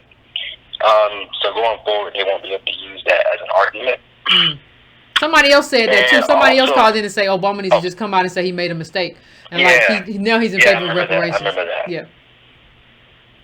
Also, I like to look back and think about what James Baldwin said. He talked about how Robert Kennedy suggested 40 years. If you're good enough, we may let you become president. And I like to think, look at 40 years later, look at who we got. But hash that out. Hold on, fam. Hash that out for people who do not know about that exchange between James Baldwin and Kennedy. Hash that out, because it was RFK, wasn't it? It wasn't JFK, was it? No, it wasn't JFK. It was the brother. I'm trying to think. It's the brother that was. I think it was the brother that was killed. I think it was the brother that. I think it was RFK. So hash out for people who don't know, what was that conversation between him and Baldwin.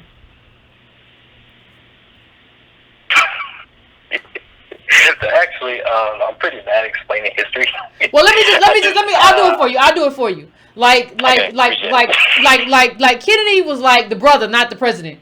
Was like, or was it the well, he was like, well, look at us, like we're Catholics or whatever they are, whatever. He was like, look at us, we're immigrants. Like, we became president. Like, if you give it a while, like whatever you are, like we're immigrants in this country and we became president. Right? So, and my brother's president and we're in power. And if you blacks give it a while, eventually maybe you'll be president. And Ball was infuriated to the point like, what are you talking about? We've been here longer than you. And you talking about like what you gonna give me and what we should have been president. We should have been had power. Don't you understand the unfairness of it? For you to sit here and tell me, people who have been here all these years, for you as somebody who just got here basically, to tell me you just gotta wait a little while longer. Something like that is what I remember. But go on, fam. I'm sorry. I'm gonna let you finish up. Yeah. No. You're exactly right. You're exactly on point. And I also want to bring up to the point that 40 years later we got Obama, who in many interviews later on, he's like, if someone perceives me as African American, as a Kenyan American, I should embrace that than rather running away. And I like how you brought up the point of running as on who you are, your story about specifically how Obama leans towards, the immigrant story rather than the ADOS story, which is tied to the legacy of slavery in the United States. Yeah. And just about Obama just cloaking himself in that story when it is not his story to begin with. So, yeah, we've allowed people to cloak out, but that's what we've allowed people to do, just hide themselves in our story, because we don't really want to own our story. Everybody else wants to own it though. Like everybody else wants to be like, why are you being proud of being a slave? But then you turn around and they done stole the whole story. You gotta understand the reason they don't want us to own it is because they want to steal it. Like there's a reason you don't want me to own my story. I should be able to own my story and my lineage and my legacy and cloak myself in it. When I do that, you tell me, I don't know why you want to be a slave. You ought to be ashamed of yourself. You ought to be ashamed of yourself. You ought to be ashamed of yourself. Sugar booger. But then when I want to do it, you won't let me do it. But then next thing I turn around and look, you done ran away with the whole narrative and using it to like run for office. And so we gotta understand that there's a whole con going on here, and we're the ones being conned. Like I don't know why not, or why we don't understand it, but we need to start. Oh, one more point. Sure. Before I go. So speaking to that point about how it's being co-opted, our story. So I'm going to say that we're becoming the gatekeepers and reclaiming our story and our culture and our narrative. So I'll leave it at that. Okay, fam. I appreciate you calling in. And I don't know if I got the story exactly right, but it's close enough. And go look it up. James Baldwin exchange with like RFK, I think it was. I don't know. But go look it up, and it's a great exchange. It's a great kind of learning moment. 716. I'm coming to you. What's your name? Where you calling from? What's on your mind? 716. Can you hear me? 716. Can you hear me? I don't know what's going on with the phone. Hello, can you hear me? I can hear you just fine. What's going on? Man, how are you? Pretty good. How are you? For everything that you're doing, for real. I'm a first-time caller because I never want to call in without having anything to really offer. Okay. And I hear people calling all the time and just kind of repeat your talking points, and I know it probably drives people crazy in the chat. But what prompted me to call in was the young man with the issue with his legs and the disability. Okay. And I work for Social Security. I work for a federal agency. Okay. So I was just trying to tell him in the chat, that if they're telling him that he should apply for what it sounds like, maybe SSI, sounds like he's already getting disability, and maybe they suggested that he apply for SSI. If they're already suggesting that, that means without him even having to go and get any medication, they might want to see a psych evaluation. However, they're not going to push him to go on any type of medications in order to, apply or even to be awarded something. Okay. However, I do want to say that the majority of the people, I know a lot of people think that, when we're talking about that type of subsidy like SSI or disability or whatever, people always assume that it's a bunch of black people trying to get something. And I live in a pretty decent-sized city, and I'll tell you right now, the majority of the people that come in and get these benefits, SSI, disability, and all this other stuff, it's not us. And it's barely the white people, to be honest.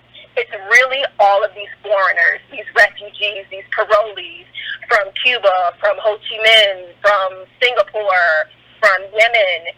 And what they'll do is they come in, they've never worked here a day in their life, and they'll apply for benefits, and we just give it to them. Way easier than somebody who comes in, who's living in the city, who's ADOS, who genuinely needs the help, who's genuinely been, just pushed out on the outskirts of society and are looking for help. We will deny them first and then turn around to these people that are coming in who have never really even put into anything here in the United States, and we just give them the benefit. And then what will happen is, let's say if we send you some sort of correspondence or we try to contact you and we don't hear anything from you, we'll put your account into Now, what a lot of times what people will do, you'll see these people from Yemen and a lot from India come in and say, hey, my benefits got cut off. We say, hey, well, we contacted you 2 months ago. Where were you? We never got any, correspondence. And they'll say, oh, I went back home. So you got to think about that. And we ask them all the time, well, if you need some sort of public assistance, some sort of, cash payments from us, how do you get to go back home for a 2-month stretch? And you don't even, who's paying your bills back home? The value of having a homeland. Right. Where are you getting this money from? Who's funding this? You must be okay financially if you can leave for 2 months and don't even notice that you haven't been getting any of these payments until you came back and you saw you were in suspense somehow. And then I will attest it, and that's the majority of the people that are coming in. And I'm talking about the Congo too. I'm talking about Eritrea too. But hold on. I want you to understand. Hold on, Carla. Hold on 1 second. What you're basically kind of saying is ADOS is kind of cut off for being citizens. So understand what she's saying. This is backwards. Because there's supposed to be a priority. That's the point of citizenship. That's the whole point of it. Is that there's a priority, there's a brotherhood, sisterhood, there's a priority of citizens. There's a priority. We are the priority. What you're basically telling me is that other groups are now the priority. And we're being cut off because we're citizens. Absolutely. And we have no homeland to go back to. We can't go visit wherever. Absolutely. I'm back now. And I'll tell you this, what they're doing when they come in, now they're coming and they're benefiting off of all of these programs and these subsidies and these little stupid, crazy rules just to throw money at them. They're taking advantage of being this, some sort of this acceptable minority. However, if you look at their paperwork, a lot of them will say that they're white on their paperwork, but it asks they're really I'm talking about dark people from Cuba coming in, marking off white. People from India marking off white. And that's why I didn't give you a name or tell you where I'm from, because sometimes people come in and they bring applications in.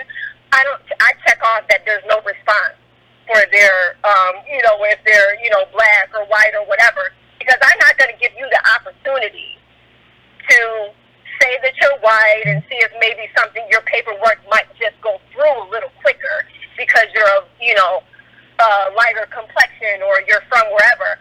I'll just check off no response. You don't know what I'm checking off in the system, but I'm going to make sure if I can stop any kind of benefit from coming through for you, I'm going to do that.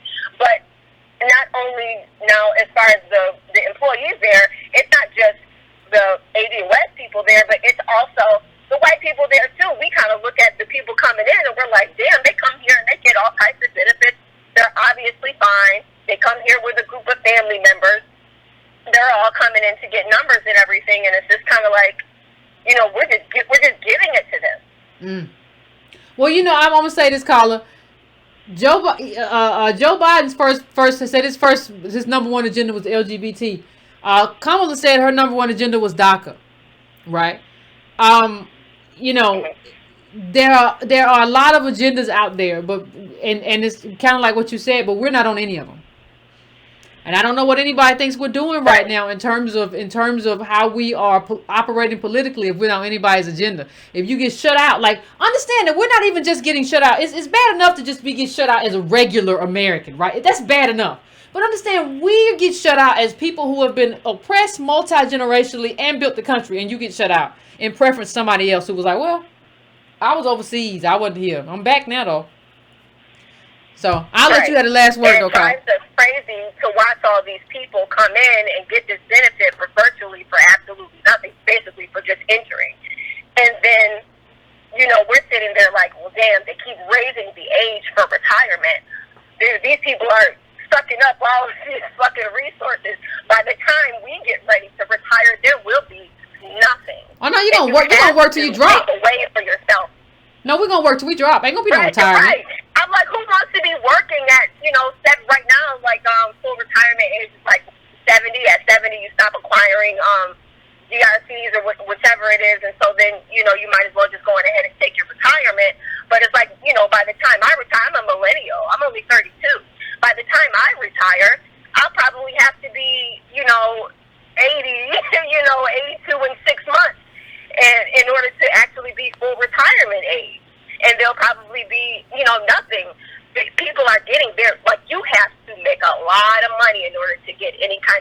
you really do. We come up with these cockamamie calculations to stop you from getting anything. You're right. No, you're right, caller. You're right. I appreciate you calling in, but you're right. You don't get nothing in.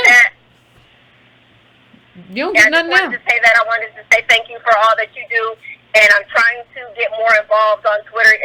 Even though I'm a millennial, I just never really got into Twitter. But today, I was looking at some things that Kamala Harris had posted, and I said, you know what? Nope. Let me go to the ADOS 101 website. I'm going to take some of the initiatives and put it on here and let her know, no, this is what we're actually looking for. She's talking about teaming up with Ocasio-Cortez with this housing plan for people incarcerated people coming out of jail. So I'm like, no, this is what we need. Yeah, it has to be comprehensive. It can't be hit or miss. For encouraging that. No, I appreciate it, fam. I appreciate your information. I appreciate it because we don't know. Ain't no way for us to know. We don't all work in that field. So I appreciate you telling us what the deal is there. I really do appreciate it. That's something else. That was something else. I'm gonna try to get to a couple more callers, fam. I'm going right now to 5108. 5108. What's your name? Where you calling from? What's on your mind? Hello? Hello? Hey, how you doing? Pretty good. How are you? My name is Al from Washington. What's going on, Al? I just wanted to, first of all, I want to say thank you. I've been watching you since you were doing the show with Iron Me. And you and Todd have changed my life and my family life. Oh, thank you. Because everything you were saying, like, just applied to me, hit home so hard, I couldn't ignore it. Oh, all right. But during the show, you brought up the point, this like kind of dichotomy how ADOS, like, historically tried to base themselves in Africanness, but at the same time, like, you've never been there, right? And so it just made me think about this dichotomy that kind of occurs where, like, black people historically have fought for, like, all the, what you call, advantages that come with citizenship, but have never wanted to call themselves American. Yeah. Right? So like, this creates a different type of attachment to where you live. This creates a different type of attachment to where you live. If you say, this is where I'm from, this is where I'm going to be, this is my community, this is my land, then you have a different type of relationship to where you are and where you come from. And if you say, like, I'm going to stake my claim in this country because this is where I'm from, this is where my people's from, it creates something else different happens, and it makes you be involved politically. No, I agree, but we have never played. That comes with that. I agree, but appreciate it, fam. But I agree with what you're saying, because what really happens is we have never planted our flag, and we have not planted our flag out of some type of, we feel like it's a rebelliousness. I am not going to say I'm a part of this country. This country has wronged me, and that's true. But, like, really, what you're doing is cowardice, because you know once you plant that flag, that there's a fight that comes after that. If you can just kind of imagine yourself in Wakanda, or imagine yourself in some kind of African utopia, or imagine yourself, somebody told me, I'm not American, I'm a prisoner of war. If you can imagine yourself into that space, then you don't have to do the work to make yourself American here, because you are African in your imagination. But see, when you come down to real life, it's a totally different situation. And what we have to do is come down to real life. This game that we're playing, where we exist in like a created delusion that we're going to live or move or relocate in a place that we've never been, and are never going to relocate to, and probably don't want to relocate to, because there's some real culture clashes and some real kind of differences between America and a lot of the African countries, 54 African countries. That's not who you are. You're American. So you have to understand that, own that, and then fight for that. Fight for being a full citizen. But you don't want to do that, so you just will imagine to yourself, I'm a prisoner of war. You're a prisoner of war. How that is? You ain't never fought nobody. You ain't gonna bust a grape in a food fight. Stop telling me you're a prisoner of war. But no war. A prisoner of sandwiches. Anyway, I am going to 757. Hold on. 757. I'm coming to you. What's your name? Where you calling from? What's on your mind? Hello, Miss Yvette. This is you can call me Sloan, okay? What's going on, Sloan? Can you hear me? I can hear you. Okay, great. Listen, just a little bit about Kamala Harris and her lineage. I've traveled India extensively. I mean, from the Himalayas right down to Tamil Nadu. Oh. If she is not a Tamil Nadu person, looks like more like Tone. Okay, very dark skin, right? In fact, when I'm there, if I put on a longi and I wear the shirt, which is like a Western shirt with a little pocket in, and I'm riding a Tamil bike, they're yapping to me in Tamil because I look like them. They look like the people in Sri Lanka. Okay, and the thing about this whole Brahmin thing, if you ever watch a Bollywood movie, when they have a wedding, those big elephants and stuff like that, that's what it looks like. They are rich. And a lot of times, these folks, when they go to the States, they just send people like to the States, to Canada, all over, and they send their money back home. They build huge estates in India, other places in India. I just wanted to tell you that, right? The next thing is Obama. My goodness. I don't forget what he's done here. His next thing, they have named the NBA, National Basketball Association, is having a league in Africa. He is the face of that league. Okay, so all you brothers that they're playing your basketball, blah blah blah blah. You need to have competition of I think it's like I forget how many, like 6 or 7 countries that they're going to draw this league from. Okay, so there's another problem.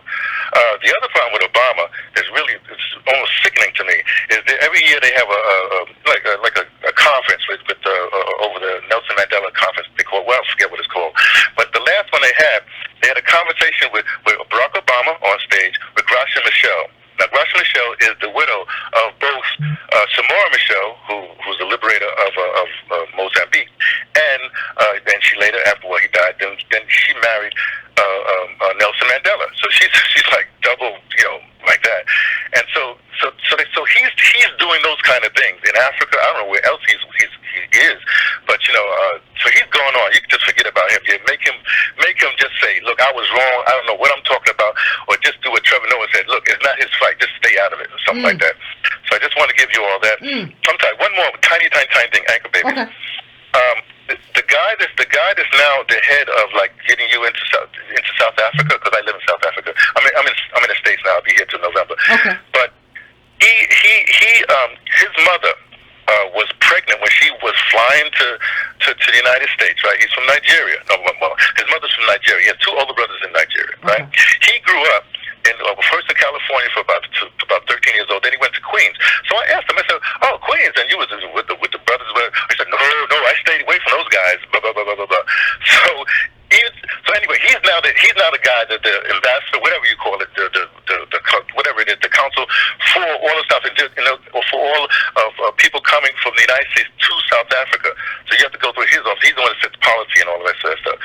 So hey, there you are. I don't know what else to say other than I think the move should be, yes, we have to be at the head of the line for anything. It doesn't matter. We're at the head of the line. Hey, fine, you guys are good. We're not against you, but we're at the head of the line. You get in the queue behind us. That's all I need to say. Because we fought for the queue. Like the queue that we're in, we fought for it. Like we shed blood for the queue. So how can you tell us we're not going to be in front of the queue when we're the ones who shed blood for the queue? Like understand that. Like we shed blood for the queue. Like the queue that you're in, we fought for that queue. Like if you getting aid or if you on TV, I don't care what you're doing, that is an ADOS fight. So of course, I don't even know what we're talking about. I don't even know why we even have to have this discussion. Like, but I understand because I felt the same way a long time ago. Oh, we all the same because that's what we get taught. But like once you really think about it, it makes no sense that we're not. How are we so selfless? Well, you can go on. I know you need breads too. No, we're not saying that we're not gonna help you. We already helped you. Like we help everybody by the fight that we have, and we always inclusive. We are already helping. No, but we need it. We oppressed 400 years multi-generationally. We in front right here. We navigating right here. Yeah. So Yvette? Yeah. You still there? I'm here. Yvette? Hello?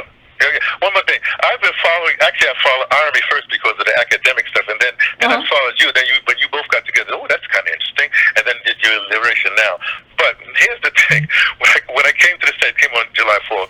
I went to the African Street Festival in Brooklyn. Anyway, my friend of mine met there, and he said, "Oh man, I'm coming to ADOS." I said, "Oh really? You got your ticket?" I said, "Could they've been sold out for like 2 months?"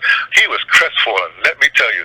So I hope you get these streams going so people can get things happening because there's a lot of people that you know how we wait till the last moment. Now I had hooked up with my friend, emailed him from he's in Atlanta. I said, get these tickets, and so I will be there. I will. Oh, be fam, there. I appreciate it. I appreciate it. I look forward to it. A lot of people are gonna be heartbroken. That's all I'm saying. But I already know. I've heard from a lot of them. I already know. I appreciate it, fam. Thank you for calling. I appreciate it. Okay, take care. You too. Bye-bye. I'm going to my last call. I'm going to 347. 347, what's your name, where you calling from, and what's going on? Yes, Yvette? Yes. Hi, Yvette. I'm here. What's going on? I actually got in. Yes, you did. Hi. I was surprised. Basically, I just wanted to ask you two questions because I want to make it short because I know you got to get out. No problem. Basically, I was watching The Breakfast Club. You brought that point up with Joy Reid on it, and it was an interesting conversation, even though I don't look at her on MSNBC and stuff like that because of the stuff I heard about her. Okay. But it mentioned something about society of, automation in the future. And I was just wondering what your take is on that, for the EDOS people if we don't get reparations. Well, I think it's listen, let me tell you what white supremacy is doing right now. White supremacy right now is playing endgame. Like, people don't even think about it. I don't talk about it because maybe that's how they're gonna plan and end climate change, because everything is easier with a smaller population, right? So, like, I don't even know. But what I'm telling you is that they're end-gaming us. Like, they're end-gaming us in terms of everything that they're talking about. So when you're end-gaming us in terms of everything's gonna be mechanized, oh my God, but you don't have a plan. Like, and you haven't given us our money. Like, if we have the wealth that we're supposed to have as a group, given our contribution to this country and given our oppression and given what we built, then, like, we're a wealthy group. We don't have to think as much about that. And when we think about it, we're thinking about how we take care of other Americans who are less fortunate. See, the thing is, it's not me. I didn't build this world, but the thing that's gonna kind of separate the people in terms of who survives and who doesn't survive in a capitalist country, which this still is.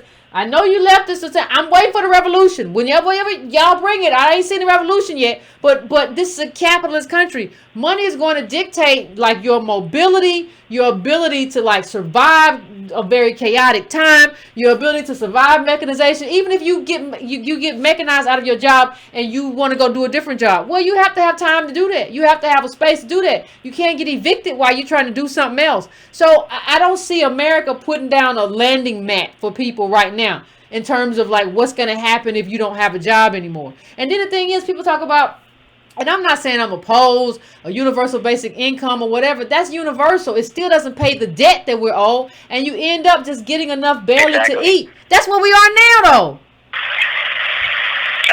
So it's not a fix. None of that stuff is a fix for, and it's not about just a fix for us. It's about what is owed. A debt is a debt. That's what I keep telling people. And if you want to navigate America, you can't do that without wealth. Prices are increasing on everything except for, like, cheap Chinese goods. Right? And I think we don't know when that's going to shift. So you have to have the wealth that you're owed to be able to navigate this America. I can't talk to you about the America of 50 years or 100 years, but this America right now, barring some kind of revolutionary upheaval or something that really hits, when you talk about, what's that word I'm looking for? There's a word I'm looking for. People talk about all the time. Well, this thing, it starts with a D, I think. But we don't have it. So you have to have wealth to navigate it. You have to have wealth for your kids to be American. You have to have. That's what you have to do. I don't see. The point I was trying to. Go ahead. The point I was trying to make on that, I wasn't trying to go too far in the future. I'm just speaking on what's happening, at the moment, as far as there's a lot of automation that's going on right now, as you know, especially with the local little jobs like the CVS's and stuff like that. You got the self-checkouts and things of that nature. You got the self-driving cars and stuff like that. Where that's going to leave us, even if we do get reparations, how we will prepare for that type of world. Well, the funniest thing is, if we get reparations, we don't have to necessarily prepare for that type of world, because that type of world is for somebody who needs to work for money. Like, if you really get what you're owed, you shouldn't, like, you want to, and you could do some other stuff. Like, you don't have to work at CVS. I'm saying you are up on the food chain. That's not what you do for a living. You can do other things. You can send your kids to a $60,000 a year college where they can do other things. You know, that's not in a wealth-driven world. Now, I'm not saying people say, well, Yvette, you're just trying to be elite. No, I'm saying that what we built in this country puts us in an elite position. It just does. And that's what America is. I didn't build America. America just is what it is. So what you really want to be is a person who is not. See, when you're at the bottom, that's what happens. When you're at the bottom, you work at CVS, you work at the McDonald's or whatever. You want to be in a position right now where you're not at the bottom. But see, the problem that we have as ADOS is that we don't want anybody to be at the bottom. But America has set it up where somebody's gonna be there. Not my fault. I would rather all the leftists of the world, y'all do something about it. But I would rather not. That's not my fault though. That's how America's set up. But the people who built this country don't need to be there. We've been there forever. Like somebody else, y'all sliding in. So that's just my thought on it, fam. Okay. I mean, I appreciate you. Oh, sorry, I didn't know you say that else, fam. I appreciate you calling in. I'm sorry about that. I didn't know you was gonna say anything. But listen, fam. It's been an interesting show. We took a lot of callers today. We had a lot to talk about. But we have to do sort of the autopsy that we didn't do because Trump got elected. And we have to understand when we go back to Mitch McConnell, we have to understand that when he said that, by not holding Obama accountable and by casting Obama as us, we set the framework for him to be able to later on use that zinger. For him to be able to later on say, aha, Obama didn't do this for you. Obama was the same as me. Obama agreed with me. Obama didn't want to give you reparations. Obama didn't want to give you anything. Obama told you no. Why you mad? I didn't tell you no. We both from slave owners. What's the problem? We set ourselves up for that. We set ourselves up to look the fool. And so the question becomes now as we go forward, how do we do things differently? And so the way to do that is we have to assess people. We have to assess their agendas. And we can't let them, especially if they're not of us, but even if they are, but especially if you're not of us, you can't cloak yourself in us and just play Al Green. And all of a sudden, you went to Reverend Jeremiah Wright's church, and all of a sudden you mimicking some of his stance, and you've seen other black preachers, and you behaving like them. We got to say, no. That's not how, don't cloak yourself in us. We don't have a problem with you. No problem at all. But you have to build yourself up. You have to be yourself. You have to decide who you are and the candidate that you're going to be. And you have to sell that to us. And we'll decide whether or not we're going to buy. But you're not going to just win us through mimicry. Actually, that should offend us. So, fam, let's not forget August the 1st. Book club. How the Irish became white. We'll be reading that. That will be a Thursday. Please do not forget. And please, fam, before you go, please like. Cost you no money to like. Please subscribe if you haven't. Hit that bell so you can get notifications when I come on. You can go to donatebrown.com to donate. Patreon.com/YCarnell if you want to do any or all of that. Subscribe to brown.com. Give me your email. I'll just have it just in case anything goes down or I need to reach you, fam. Until next time, once again, shirts are coming. Ran out, so don't think I forgot. But until next time, fam, please finish your libations. Get to bed. Get to sleep. Don't let anybody bother you. Don't let anybody make you feel any way that you do not want to feel. Do not be troubled by trolls. And I will see you next time.